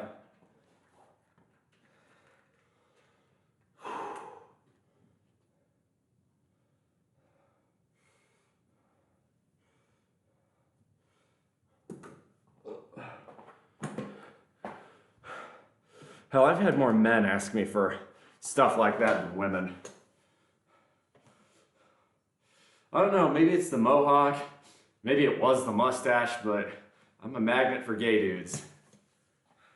Which I don't mind because why limit yourself just to women? Frankly, the way current society is going, there may be more benefits to swinging for the other team than one might want to admit. Oh, Kareem, good to see you. Not too bad. We hit 405 for 5 reps today on deads. So I'm feeling pretty good.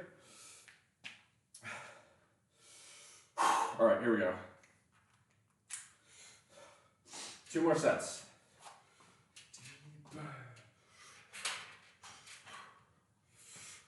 We'll try this with a high bar grip, see if it feels any different.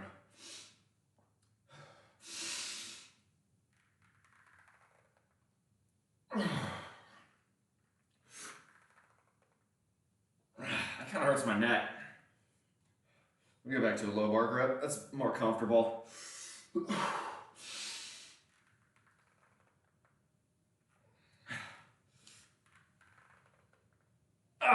Come on.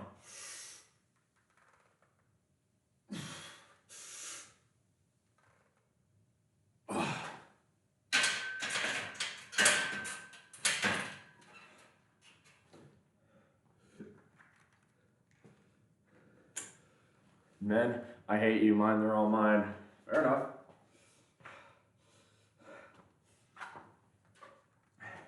Man, see, that's the thing. I don't feel the need to be in a relationship right now. I'm busy working on myself. Look, especially right now, given the horrendous dating pool I have access to, there's no value in dating.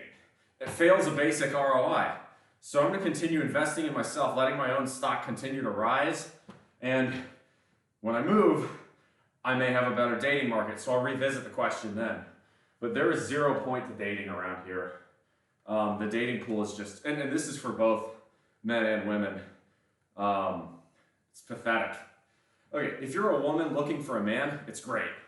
If you are a man looking for either a man or a woman, it's abysmal. Hey, Emma, welcome on in. I've been in a relationship for 11 years. Hot damn, dude, that's a lot longer than me.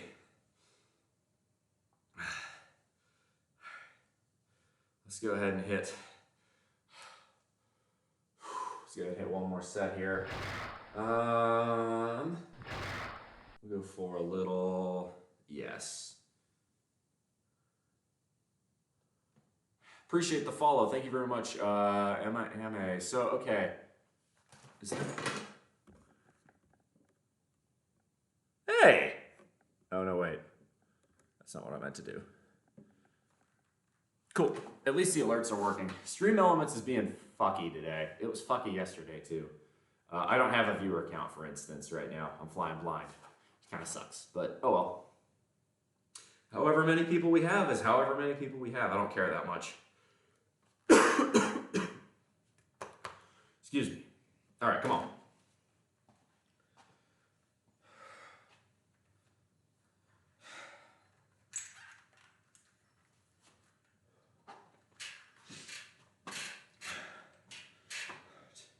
Last set of good mornings. Then we got rows. If I'm feeling up to it, I'll do Crocs.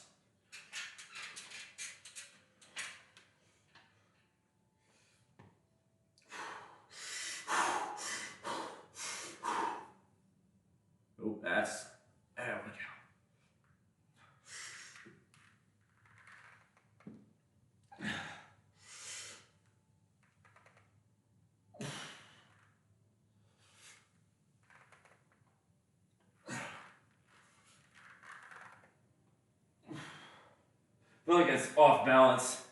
Oh well. Oh yeah, that's definitely off balance. There we go.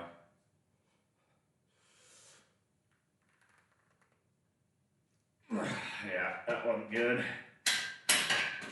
I should have re-racked. That started off balance and it didn't get better.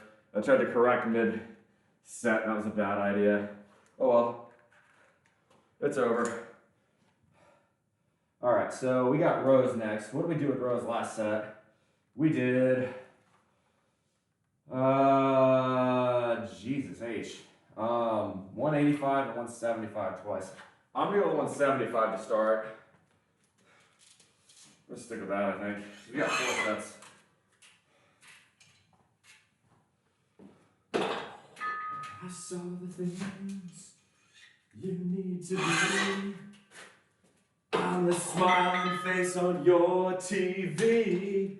Whoa, I'm the culture. Maybe don't be stupid. Put the weight down before adding more. There we go. 1 makes 3. Whoa, I'm the cult of personality. There's a Stalin and Gandhi. Whoa, the cult of personality.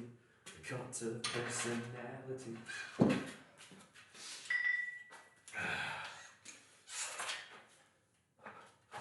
Commando? Nah. I got shorts on.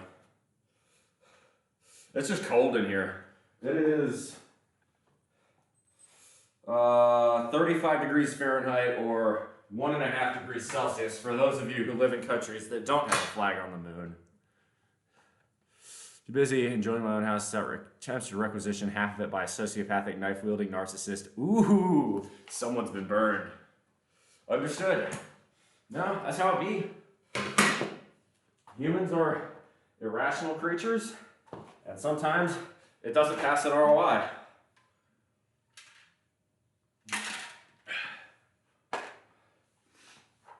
Definitely not making me feel cold. Well, lucky you. I'm not used to the cold, frankly. I'm kind of a pussy when it comes to cold weather. I've lived in the deep south for the last 10 years of my life. So I am not warm. I mean, I'm not cold either at this point. I've got my blood flowing enough with the muscle to where like I'm fine, but I definitely don't feel warm. I don't feel cold, I don't feel warm. I feel just fine. All right. So we're gonna try and 10 rep this.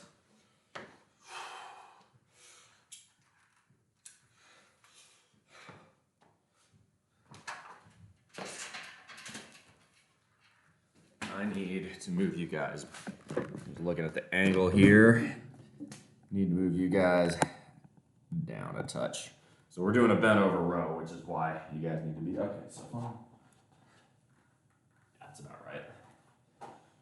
Trying to figure out the angle for certain things is not always the easiest. All right.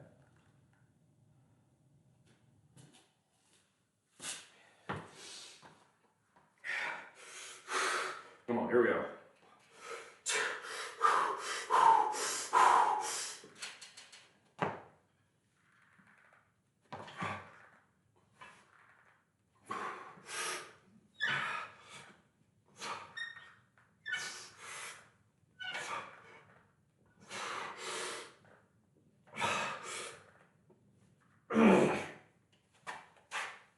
That felt pretty good. We're going to stick to 175 there. Ask not what your country can do for you.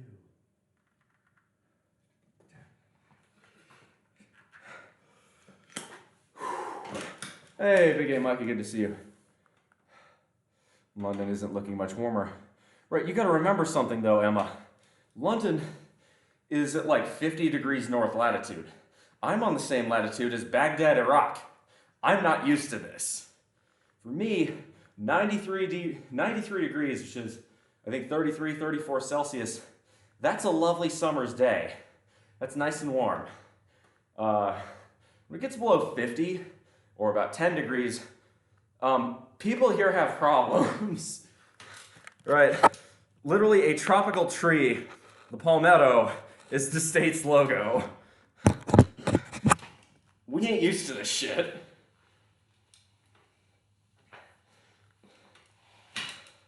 Throw as many 95-degree days as 93, 95, 97-degree days as you want at me. No problem. I'll break a sweat, but I'll be fine. This is tough. Yeah, I live in that part of the US. I think a lot of Europeans don't quite understand how much further south most of America is. Again, we're on the same latitude as Baghdad here.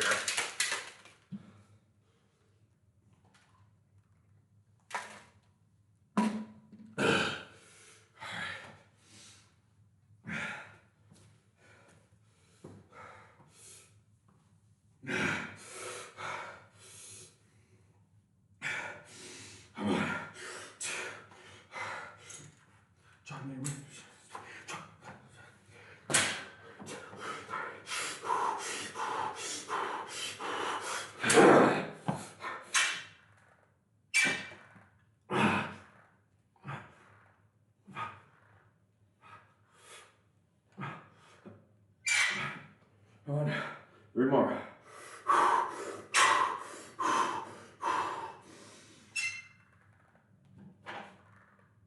Come on, get the grip.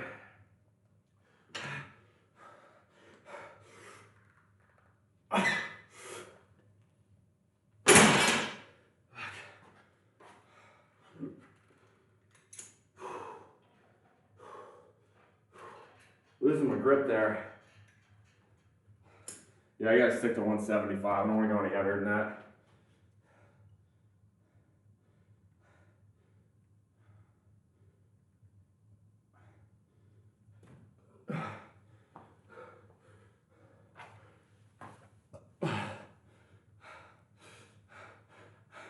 I guess I'm always surprised by how many Brits I have show up in my audience.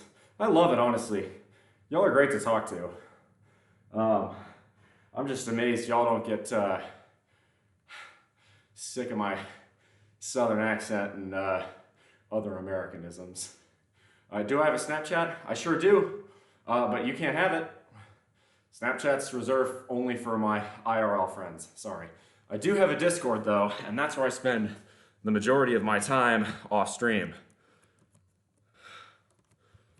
Just typing that, my fingers are pretty white. I mean, you can see the calluses on my hands right now. That's these are hands that have done work. The skin is just tearing. Look at that. It's gonna hurt like hell when it comes off. Fuck.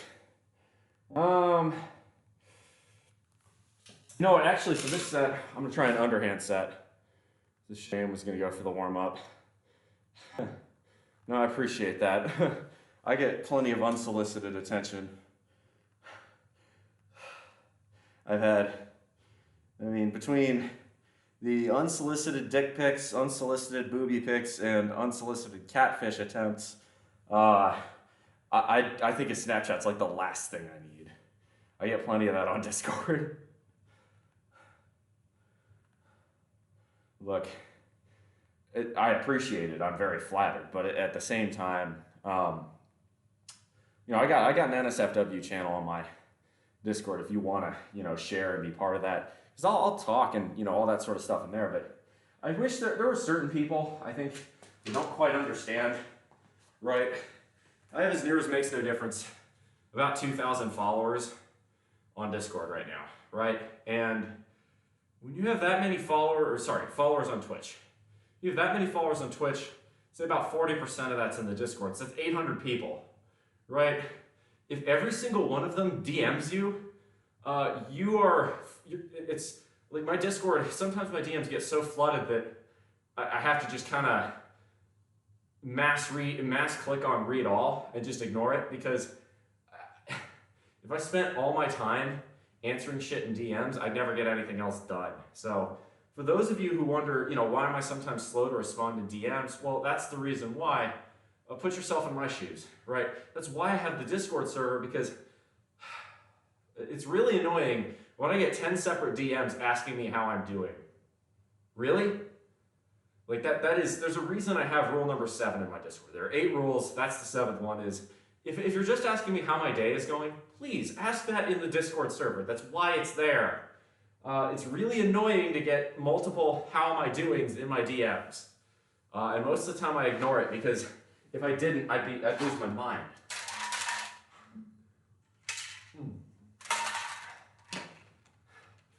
I know that sounds really harsh. No Discord here, since you whisper either way. Well, that's cool. That's fair. You don't have to have Discord if you want to join my show, for sure. Definitely, you hit that follow already, so you'll know when I'm going live. My normal schedule is 9 a.m. On weekends, so it's 9 a.m. Eastern time here in the United States. Okay. I highly recommend joining the Discord. Even if you just make an account only for my server, I think especially if you're looking for advice, be it diet advice, fitness advice, the financial side of things, or anything else, my Discord's a really good place to get a lot of that. I put a lot of effort into trying to make it as good a community as possible. So, if you find it useful to you, great. I appreciate that, but so the main reason I'm like that with my Snapchat is because I gave it to someone who I thought was interested in me. Turned out to be a catfish, and that's it. I'm not going to do that again. I've been catfished before. It fucking sucks. I don't want to do it.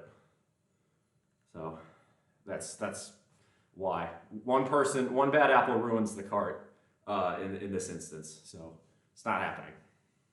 And it's a shame because there are people on my Discord that actually like the way they look. Honestly, if it weren't for the fact that I have quite a few friends I keep in touch with that way, we send each other, just mundane stuff, I'd delete Snapchat instantly. Anyway. All right, we got 2 more sets. Let's put Rats in the Cellar by Aerosmith on. Back when they were addicted to heroin, they made their best music. The Toxic Twins, 1976.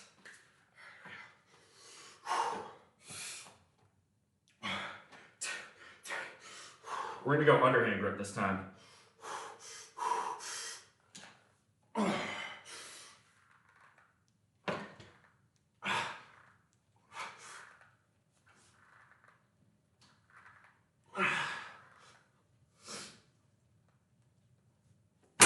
Come on, 2 more.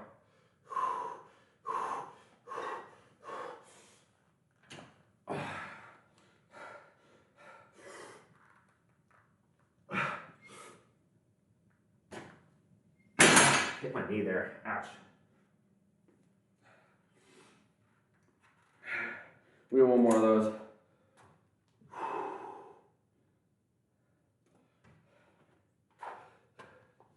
I mean, Discord, can't get anything special for any achievements. We reach 1,000 users on there.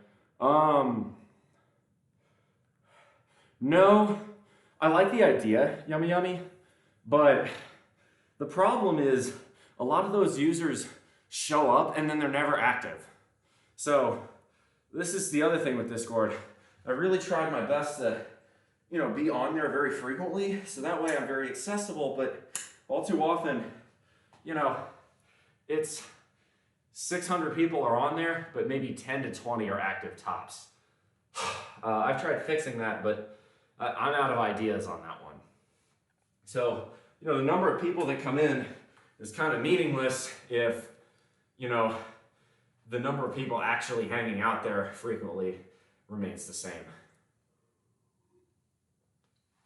I mean, for those of you who are there, it's terrific because you basically have access to me whenever you want, but I'm just amazed more people don't take advantage of that. Like, I really do try to keep myself fairly accessible, but I'm kind of out of ideas on how to do that beyond the current stuff. And yeah. I do actually prune the server from time to time. So yeah, if you you know, if you're not active, like if you show up there and you're not active for 12 months, you know, yeah, usually I do prune it about once a year.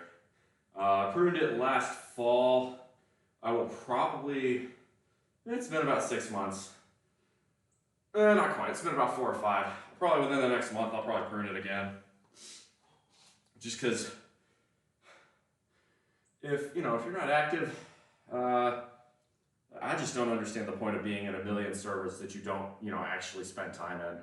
I have 4, and that's entirely too many at this point. I'm trying to keep it at a maximum of 3, so I've probably still got ones I want to cut. All right. Hey, welcome back, Big Red. All right, we're on our last set here.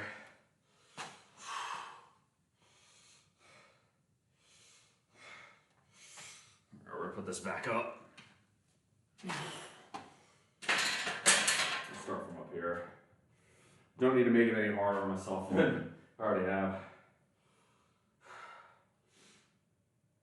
Yeah, I'm gonna go double overhand again. Just hope my grip strength doesn't completely crap out on me. And then, yeah, we're gonna do this. I think I am gonna do croc rows.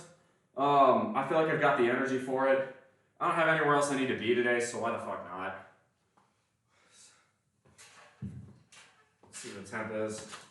It is, guys, it went down, it's 34.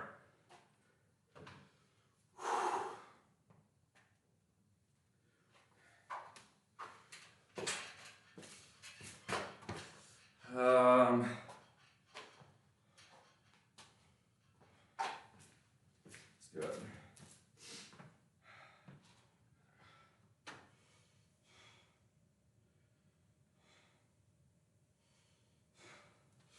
All right, okay. Focus. So last set, make it count. You know what I am gonna do actually? I'm gonna do this beltless. Focus on getting my own back stability here. And to be honest, I think oxygen intake matters a little bit more here than using the belt. This is only 175, so it's not that much of a load. We're trying to squeeze our lats in conjunction, right? We've worked a lot of lower back with all the deadlifts today. This is now working mid and upper back here. Come on.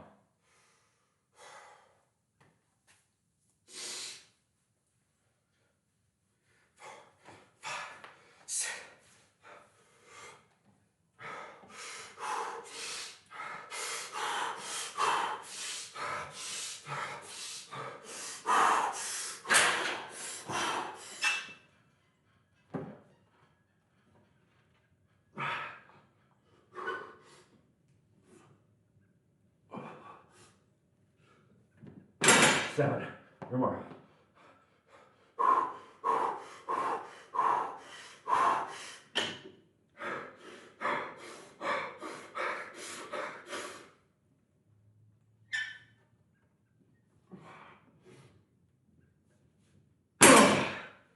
Oh, man. Oh, okay, lightheaded. That's it.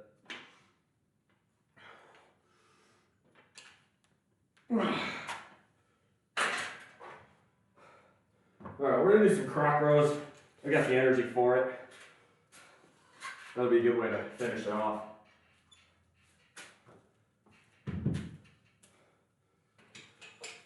So, the croc row is basically a bent over row where you use a bench as a stabilizer and you're pulling with only one arm at a time.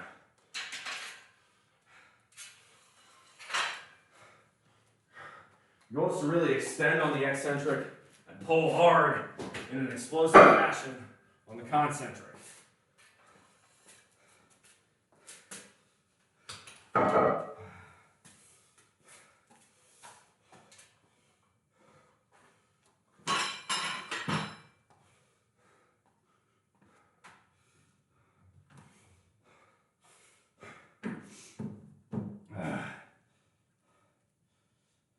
So we will use dumbbells for this.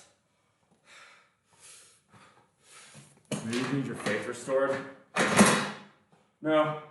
Well, maybe I do, but I'm not gonna test it. But stick around maybe on this channel. I may reconsider, but you've been here on this channel for all of what? 30 minutes? I gotta get to know you a little bit better first. I've been burned one too many times. So it seems that being stood up means specifically make plans. Need someone they dash up. That being stood up, someone else you know. That seems a bit out of place there, conservative. There's something you want to talk about or share? Broken water main, frozen streets, the parking lot still covered. There's no in-person service today. Yikes. Yeah. Yeah, so Kentucky, you know, you're in that place, right, where you don't normally see too many very cold days, but today's one of those where you've got a hard freeze, and it's gonna stay frozen for a hot minute. So I'm gonna say, to start with these croc rows, we're gonna start with 70s, and if it's easy, we'll go with 80s. So, all right, the croc row, right? The goal is to really want to twist, or actually we don't really want to twist, we want to keep it fairly steady, but want to really squeeze that lat on the top end. So we go for sets of 10. This should be fairly easy, but we'll see. I'm also pretty gassed. 2, 3, 4. Oh yeah, that's easy.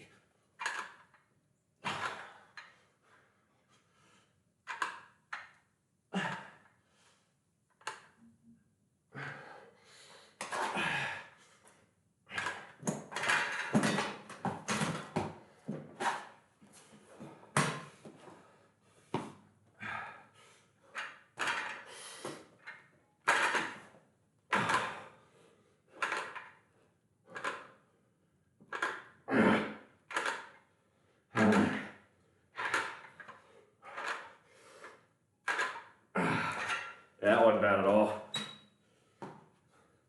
People be flaky these days. I guess. I don't know, it depends on who you surround yourself with. Oh. I agree in the sense that reliability is an underrated quality, but I don't know. Maybe it's not too bad.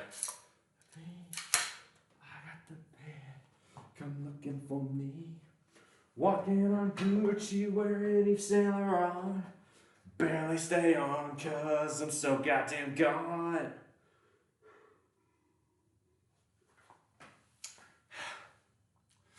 Anyone who tells you 80s Aerosmith was better is lying. Go listen to Rocks to tell me they didn't have something incredible there.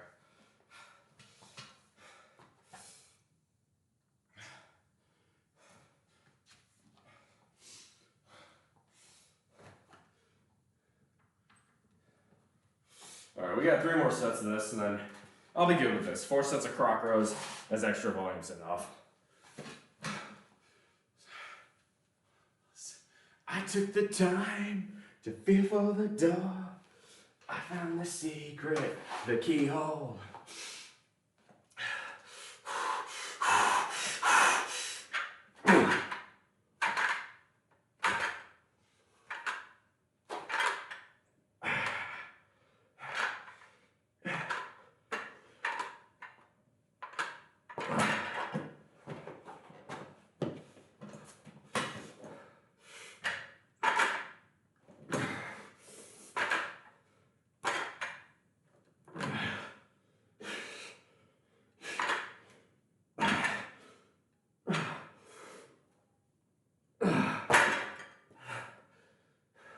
That felt a lot better. I think 80's the right weight.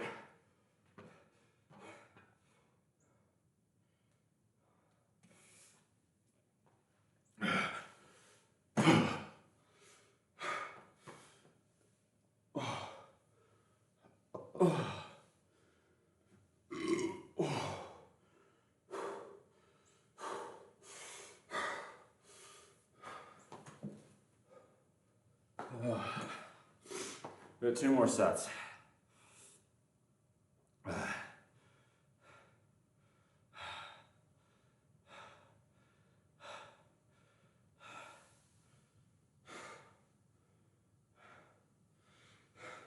So I got 2 more sets here.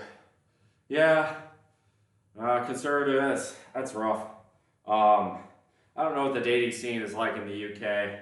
Frankly, I don't know what it's like in most of the US. But it seems more and more that the ROI just isn't very good if you're a man. It's just not, I'm not trying to insinuate anything, it just seems like the amount of effort to the amount of reward is a bit out of whack. Is there someone who can jump fences and cycle for 40 miles like me? Well, I guess we wouldn't be compatible then. I can cycle for 40 miles, but as you might expect from someone my size, I don't exactly have what the kids call hops. I can only jump fences in the sense that, well, I mean, to be honest, I'd rather just run through the fence. Jumping isn't required.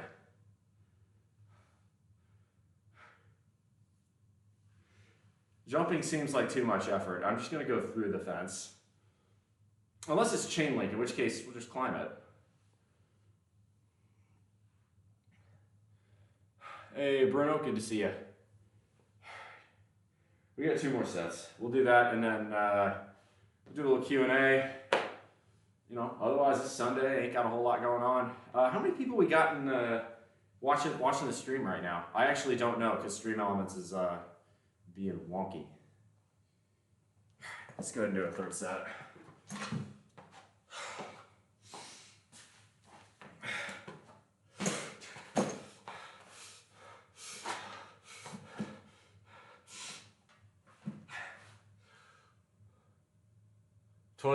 I appreciate that, thank you.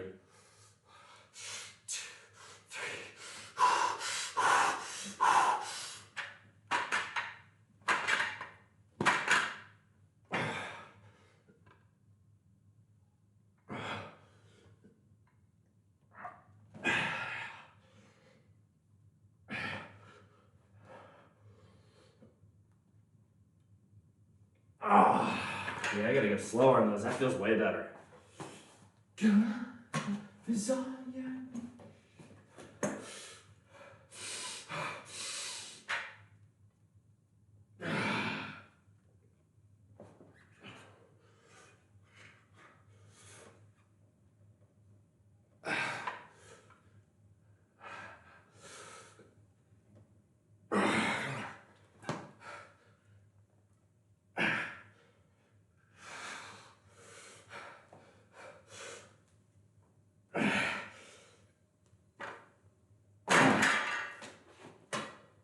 Not bad.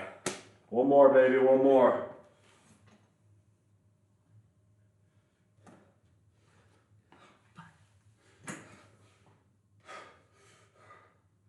Yeah, get that little Koopa shell on my back going. Yeah.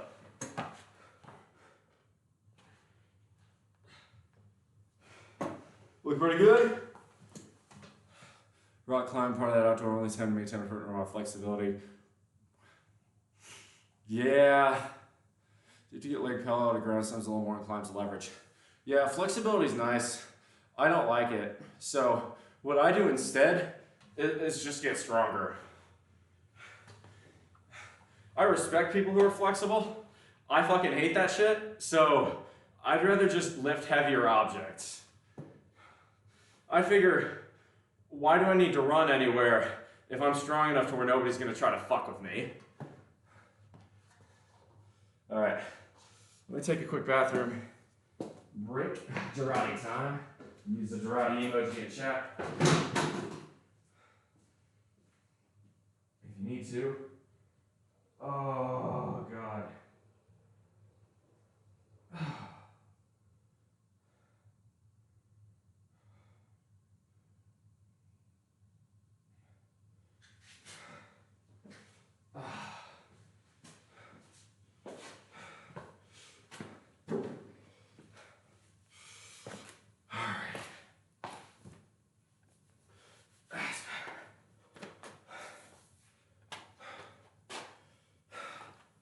Actually felt pretty good getting cold air down in there. Woo! Oh, I'm a scared turtle though, I'll tell you what.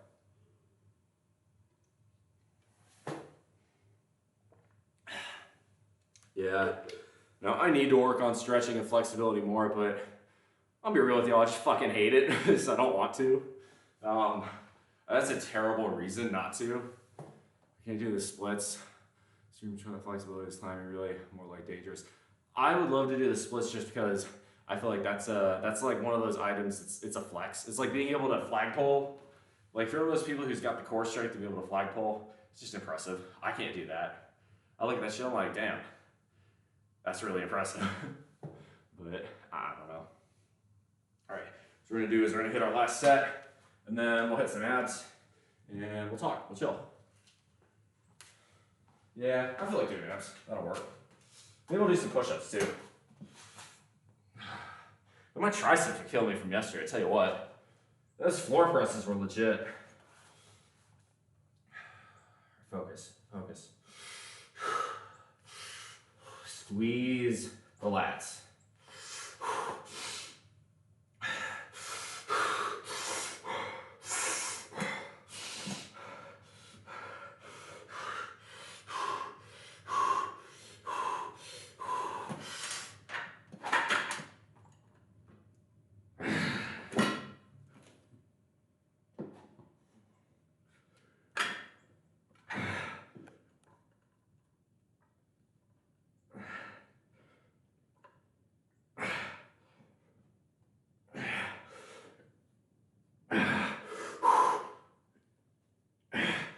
Come on. Oh! Yeah, form's starting to buckle a bit there. I'm getting gas.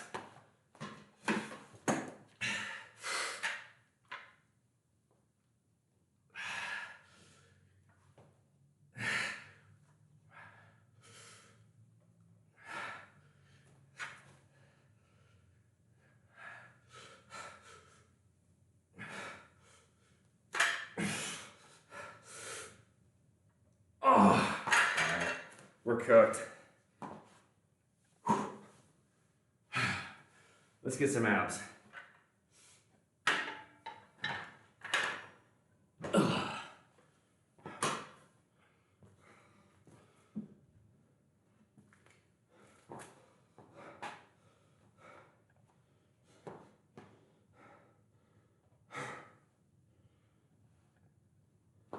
There we go.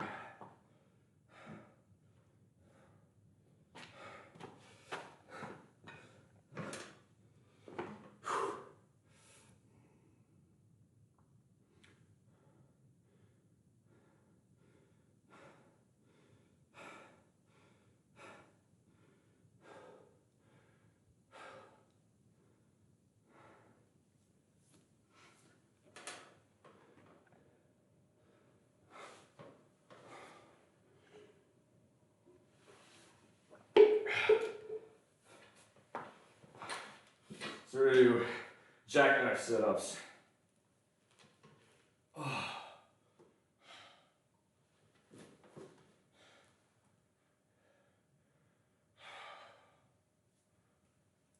Oh. Yeah, there's some soreness here.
Oh, oh yeah.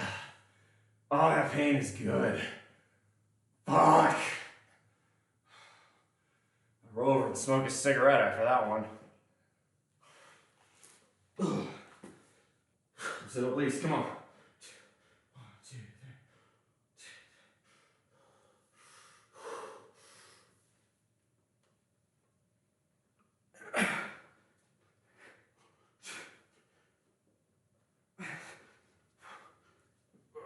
Come on. Damn it.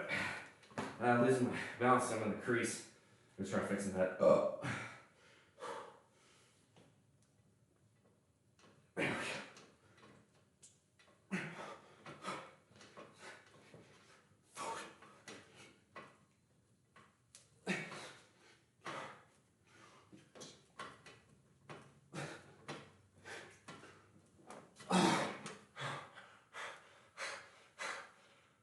Oh, Jesus H. You do basic ones like holding your foot to your buttock and pulling. Yeah, now I can do that. Those tight crimps to that burning feeling, you don't fall over. Yeah, 32 viewers, thank you. Is there you're feeling lightheaded? As soon as handstand push-ups are not a good idea. No, I'm not doing handstand push-ups. I stopped doing that because it started messing with how my shoulder felt. Also because we're not inside, so I don't really have a good place to do it here. I don't want now. Yeah, I haven't done handstand push-ups in a hot minute. Frankly, I kind of stopped caring about pursuing followers and views. I don't hit 2,000 just because it's a big brown number, but I'm never going to make a partner. And I'm not doing this for the money anyway. So I would rather have 10 people who are like actively interested in what I was doing, and to hell with the rest. You know, over 100 people, all of whom are silent. It's just a preference. All right, here, let's go.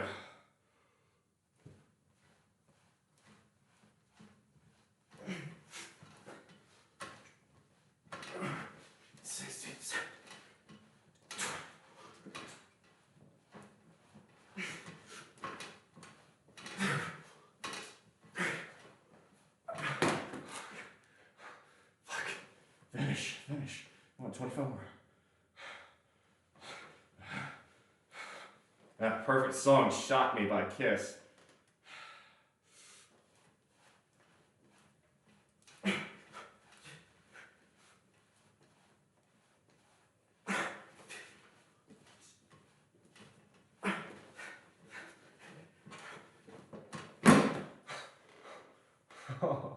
Oh, 2 more sets of abs.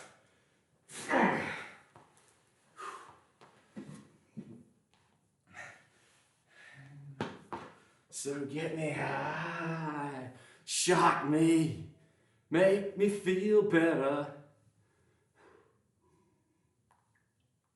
Shock me, oh Lord, your black letter.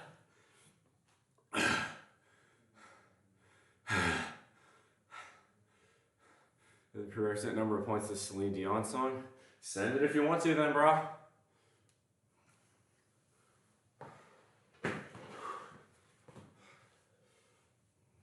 What's up? Do you need something from me? You streaming?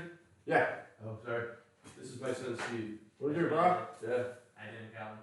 Enjoy your streaming. Rep 5 for 405 today, dude. Fucking kick ass. Yeah.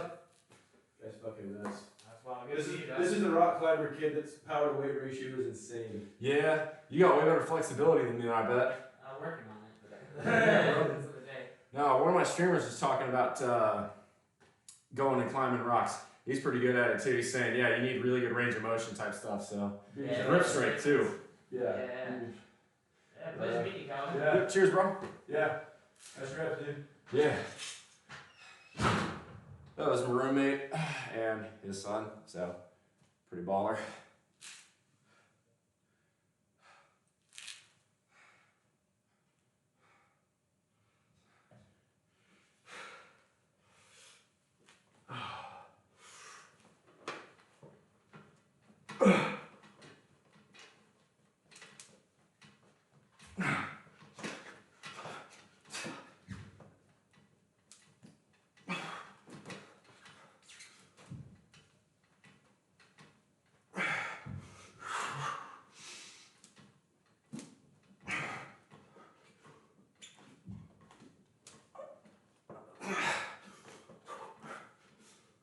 40.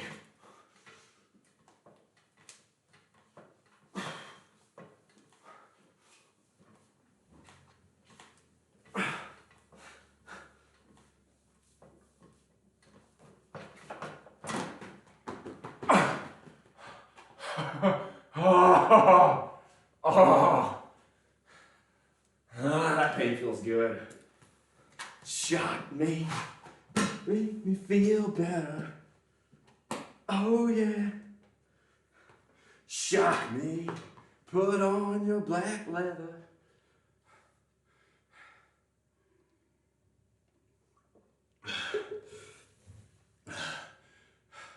Babe.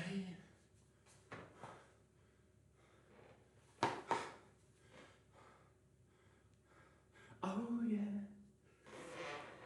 Down to be wired.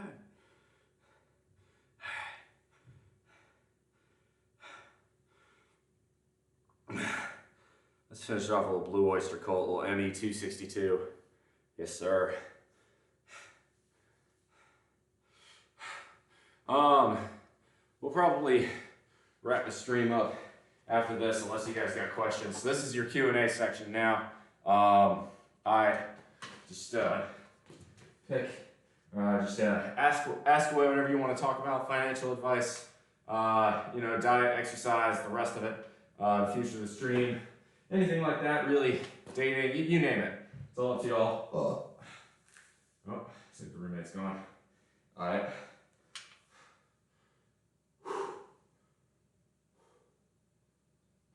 All right. Oh. So we're gonna do raised leg sit-ups as our final ab set. Oh, fuck. God, the ab pain is really high right now. You gotta remember, right? So these abs I do daily abs, but doing them after heavy deadlift, rows, and Romanians, Jeffersons, mornings, that's a lot. My core is on fire right now. This is the first time I've genuinely felt like warm this entire stream. Like no part of me is cold. I feel very warm right now. In fact, I actually take off my sweatpants just because it's starting to get hot. But let's go ahead and knock out another set here. 2, 3.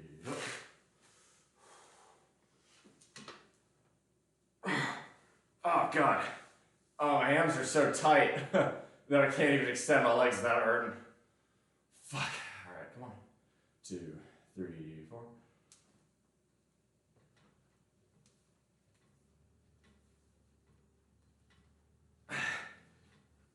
I'm gonna do some leg raises after this.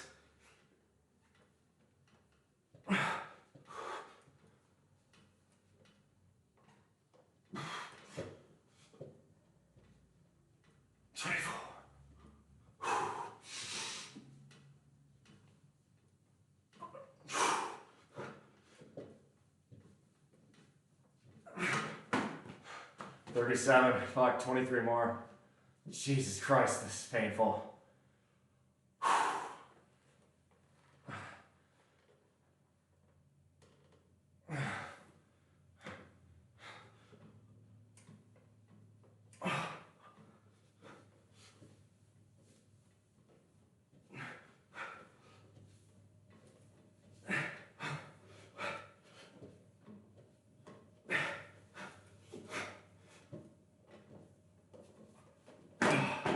That's 60. Yeah, I'm gonna do some leg raises just because I can feel the pain.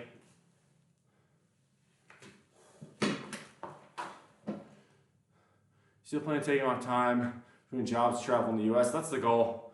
It's gonna be dependent on when my future employer wants me out there. What's the last time I went to the casino? When I was in Puerto Rico, I went with my brother. There was a casino in San Juan we went to. So there's your example, or there's your answer.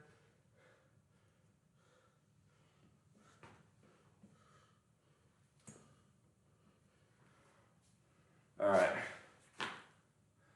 Hey, Lovewell, good to see you.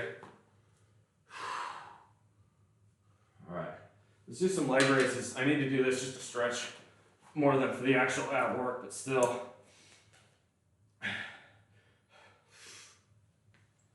Oh!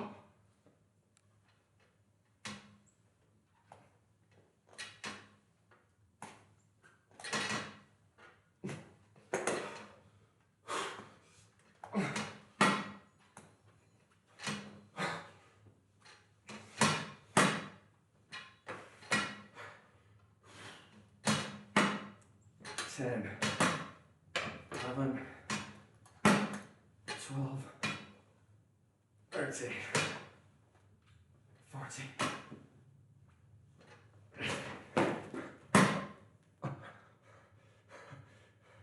Oh, this pain is, it's getting up there. Fuck. Ugh. I don't like gambling. I was there mostly because my brother liked going there. I might die. Junker Shamo 004. Must these Englishmen live that I might die? Junker Shamo 004. Come on.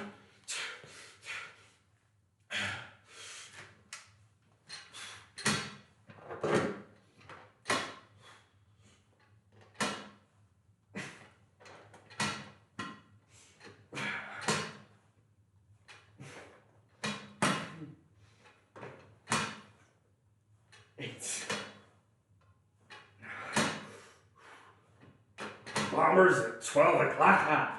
Come on.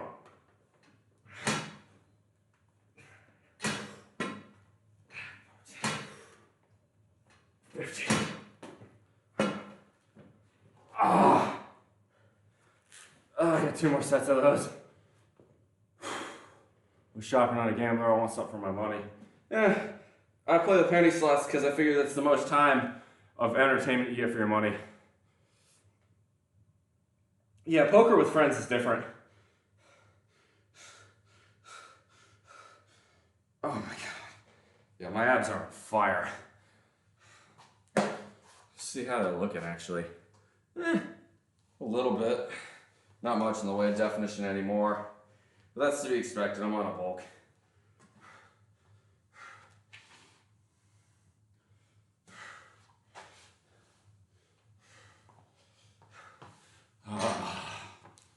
Career Evil by Blue Oyster Cult, nice song.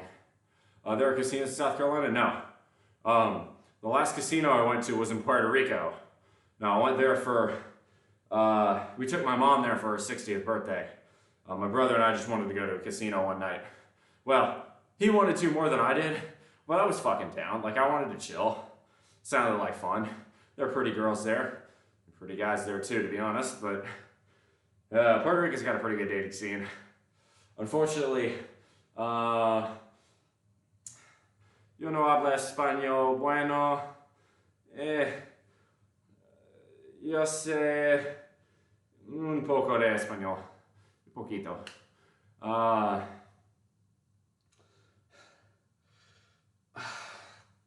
my abs are killing me. That's good. Yeah, my Spanish isn't great. I'm trying my best to learn. I need to do better. I'd really like to be fluent in Spanish. There's a lot of places in the Spanish-speaking world that I like to see. Argentina, Mexico, Chile, and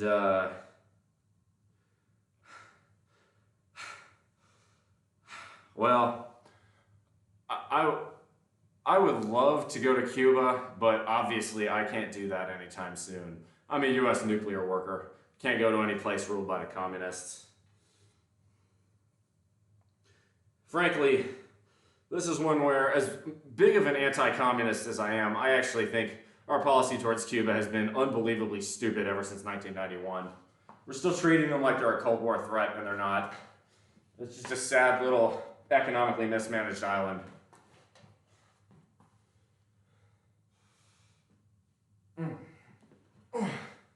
In Colombia, I would love to go to Colombia. Colombian women are supposed to be absolutely gorgeous too. They got a reputation. Speaking of yacht, as far as guys are concerned, supposedly Brazilians are the real pretty ones, but that's Portuguese, not Spanish. Argentina would just be fun because I don't know. I actually think Malaya's onto something. Look, when you have a government as corrupt as the Peronist one is, the only way you can, overcome some of the problems it has is just by wholesale slashing shit. The Argentine government's too corrupt for anything else. So, I get it.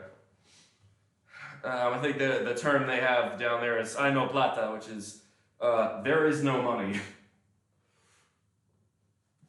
One, two, three.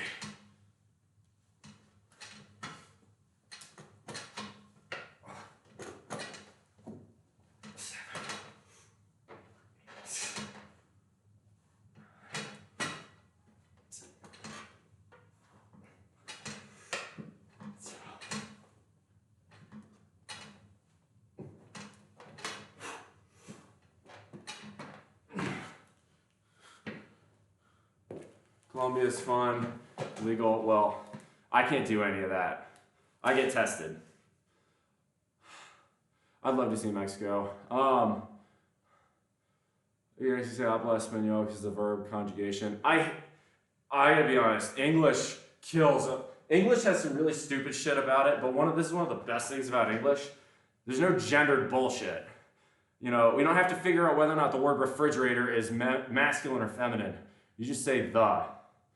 Get your L, your la, your los, your la. Get all that bullshit out of here. In German, you're even worse. You got your der, your das, and all that shit. No, that's stupid. The. We're done. The. That's it. The.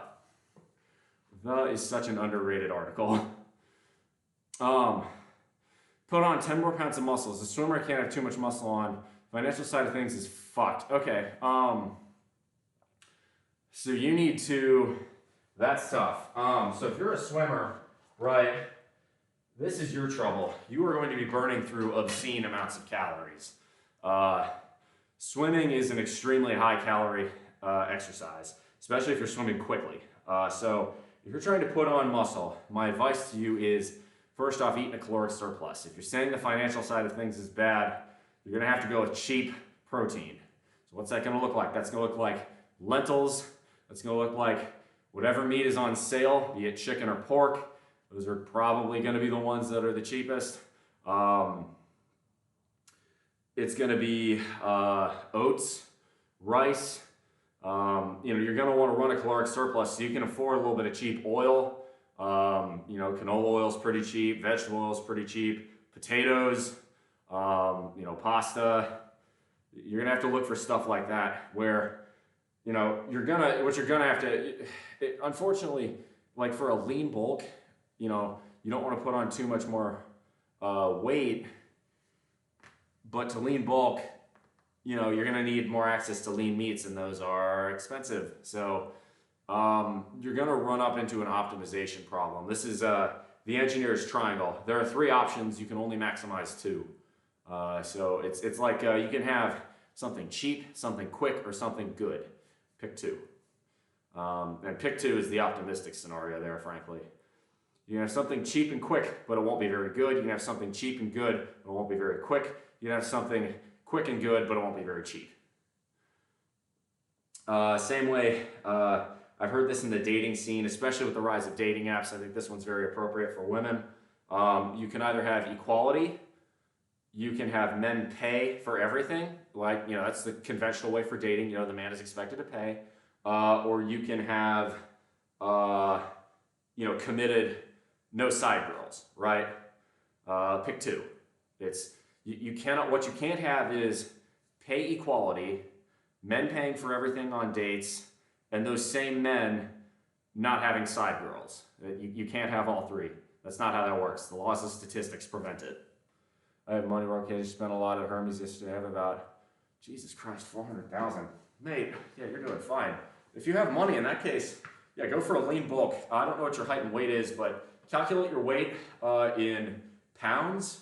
Your weight in pounds should be about, at minimum, how much protein you're getting every day.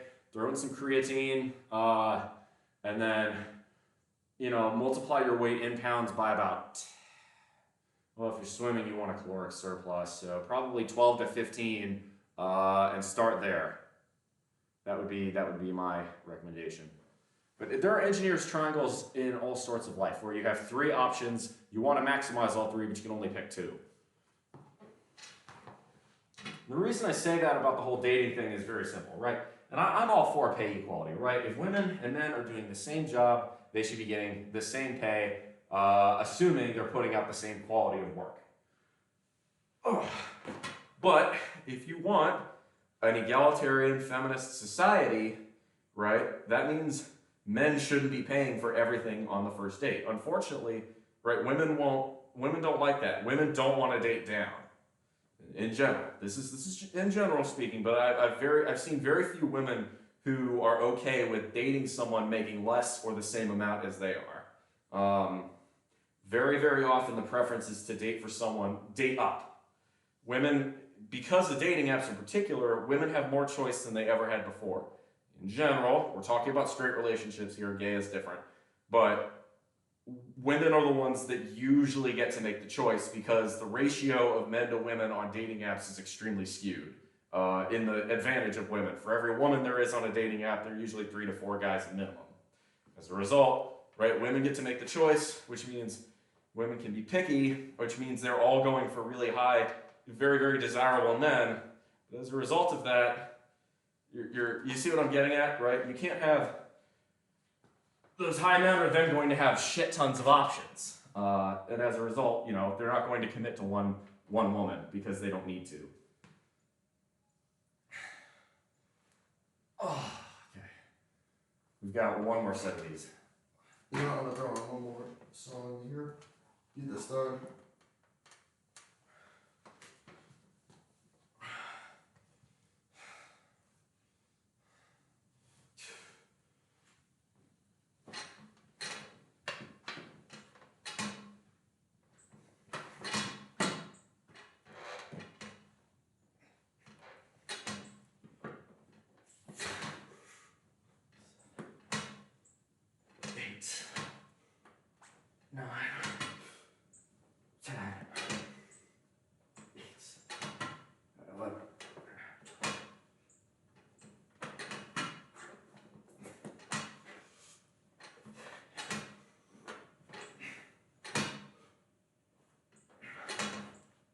Alright, that's not what I said. No money, what? People don't like money or other stuff. Okay, so, no, okay, there's a difference here. Okay, so if you're 6'0" and 165, but you're swimming regularly, I would say you're gonna want at least 165 grams of protein, and you're gonna want at least 2,500 calories. That'd be where I'd start. If you find you're still not gaining weight, up the protein and up maybe to 175, 180, and up the calories closer to 3,000. I don't know how much swimming you do.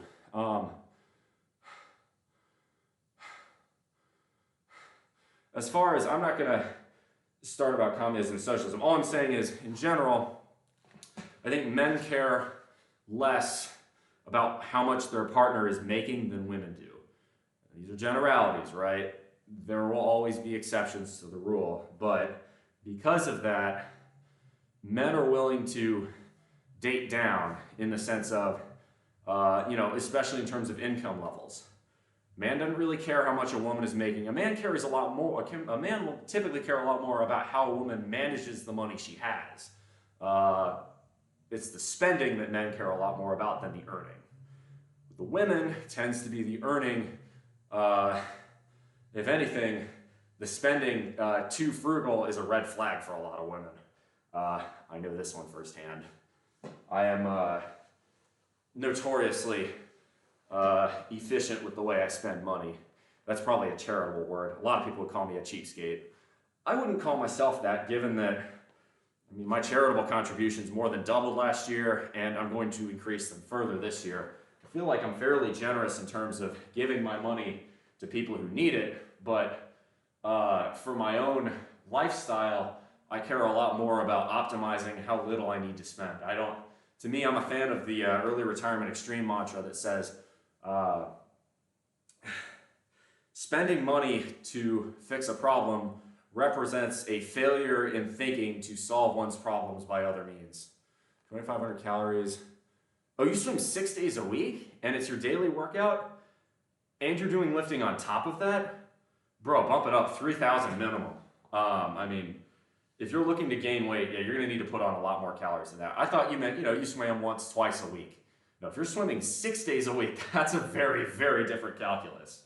That is a lot of cardio. Frankly, if you like swimming, ignore this. Like if you really, really enjoy, if you enjoy swimming, by all means carry on. But I would say maybe dial it back to 3-4 days a week. Spend a little bit less time in the pool and a little bit more in the gym. Right? You're not going to gain muscles by swimming. You're going to get incredible cardio. And if you're swimming 6 days a week, I bet your cardio is miles ahead of mine. It's probably far superior. But I don't think that you're probably lifting quite enough. 2,500 calories. You probably don't know. You probably don't want to know how much I eat in a day. Right now on my bulk cycle, on rest days, I'm at 3,800 calories. On lifting days like today, I'm going to be well over 4,000. I think 4,400 is kind of my current target, and I'm struggling to get much above 225 in terms of body fat or body weight right now. You've got to run in a caloric surplus to put on muscle beyond a certain point. If you're swimming 6 days a week, you're probably pretty in shape, which means you don't have a ton of body fat. Where would I even get that? Are you talking calories? Okay. Oats, pasta, lentils. Fat, maybe you don't need to go for the leaner cuts of meat. You're an ex-D1 national champion. Okay, yeah, so the problem here is that you are burning a metric ass ton of calories in a day, and as such, what you're doing is, what's fantastic about that, right, Lovewell, is that you're probably way leaner than I am. You are probably fucking shredded, and you look amazing. So much props to you on that one. Honestly, swimmers look fantastic, so you're probably really fucking hot too, so good for you. If you're an ex-D1 national champion, that's fucking awesome, and to be honest, hats off. That's far greater a athletic achievement than anything I will ever do. Actually, Dodge, can you do me a favor? I just saw you pop in here. I'll give you a shout out if you do. Go get me Severus's banana bread because I want to eat that on stream because Severus sent me banana bread and it's so good. Speaking of calories, here we go. If you'll do that, I'll give you a shout out. But yeah, no. Hector, good to see you. Love Will, your biggest problem is I think if you want to put on muscles, you're not putting enough calories into your body right now. If you're swimming that regularly, that's fantastic, but you need to eat more. I mean, go look at what Michael Phelps used to eat when he was training for the Olympics. He was eating 5,000, 6,000, 7,000 calories a day. If you want to put on more muscle and you're putting in that much time in the pool, you are burning an insane amount of calories. So embrace your inner fatty. I have some, actually, you know what? You want to know? You really want to know where the calories come from? Milk. Whole milk. I will drink milk by the liter, like easily. Thank you very much. I didn't even bring a knife because why I bother? don't need to, but I will. Shout out, as promised, shout out my roommate Dodger Zion for hitting me with a capital O. There we go. Hit me with the banana bread, and I'm gonna shout out to, I don't know if he's in chat at the moment, but at Severus. There we go. I'm at him. I'm gonna get back to eat my lunch. Appreciate it. No problem. I'm gonna do now too. Almost knocked over the water. That would have been bad. Alright, I'm gonna take one last leak. Sorry about this. Drink too much water. This is what happens. You have to pee all the time. C'est la vie.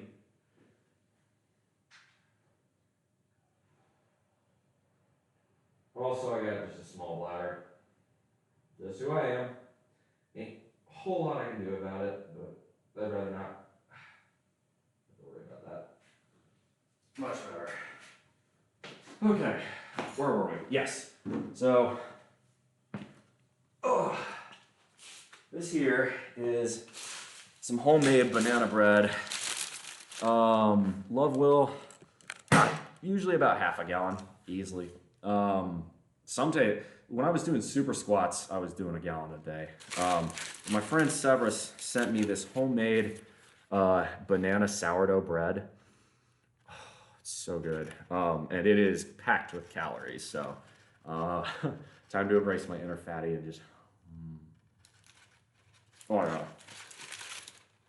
I fucking like this.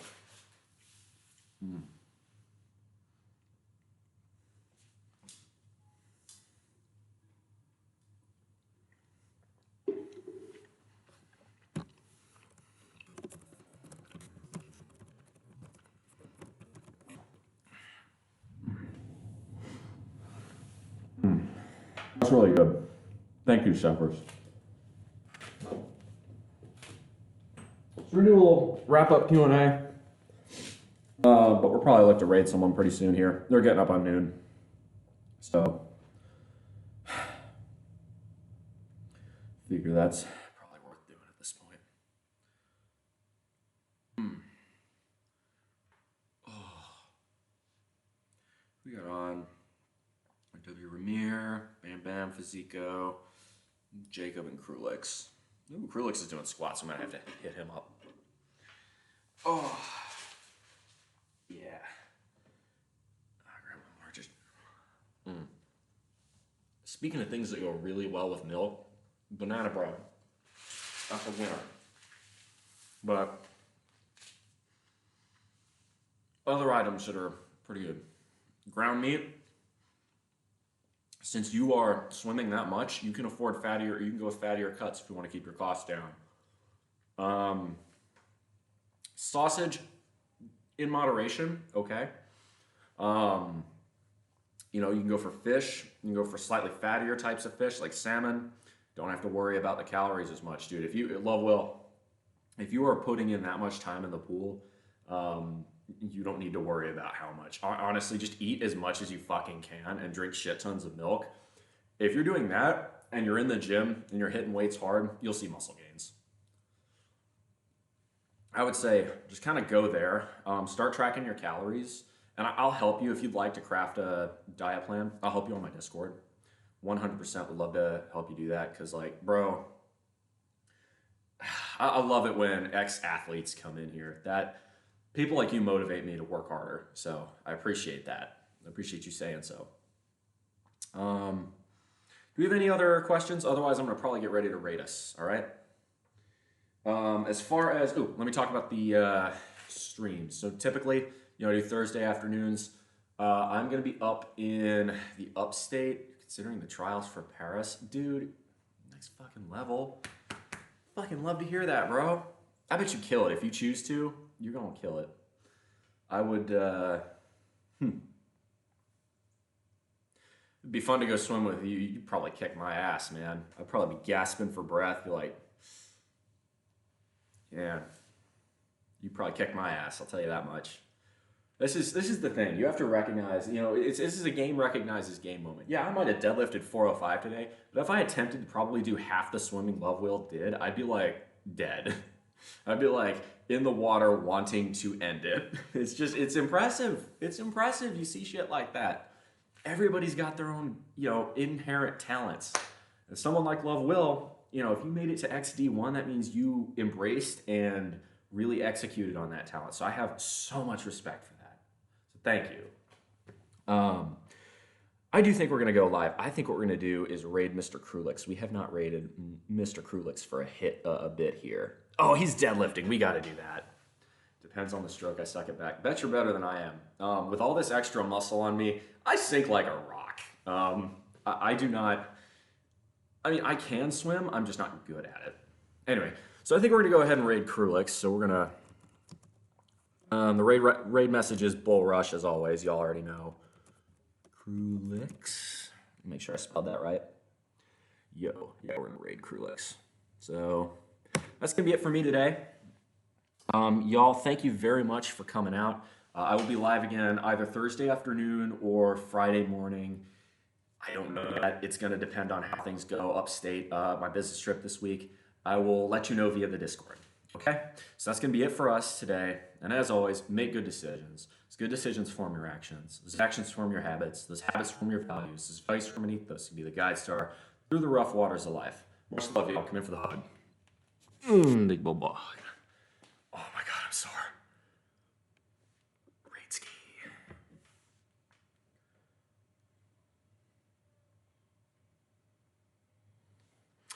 All right, YouTube, it's been good. Take it easy.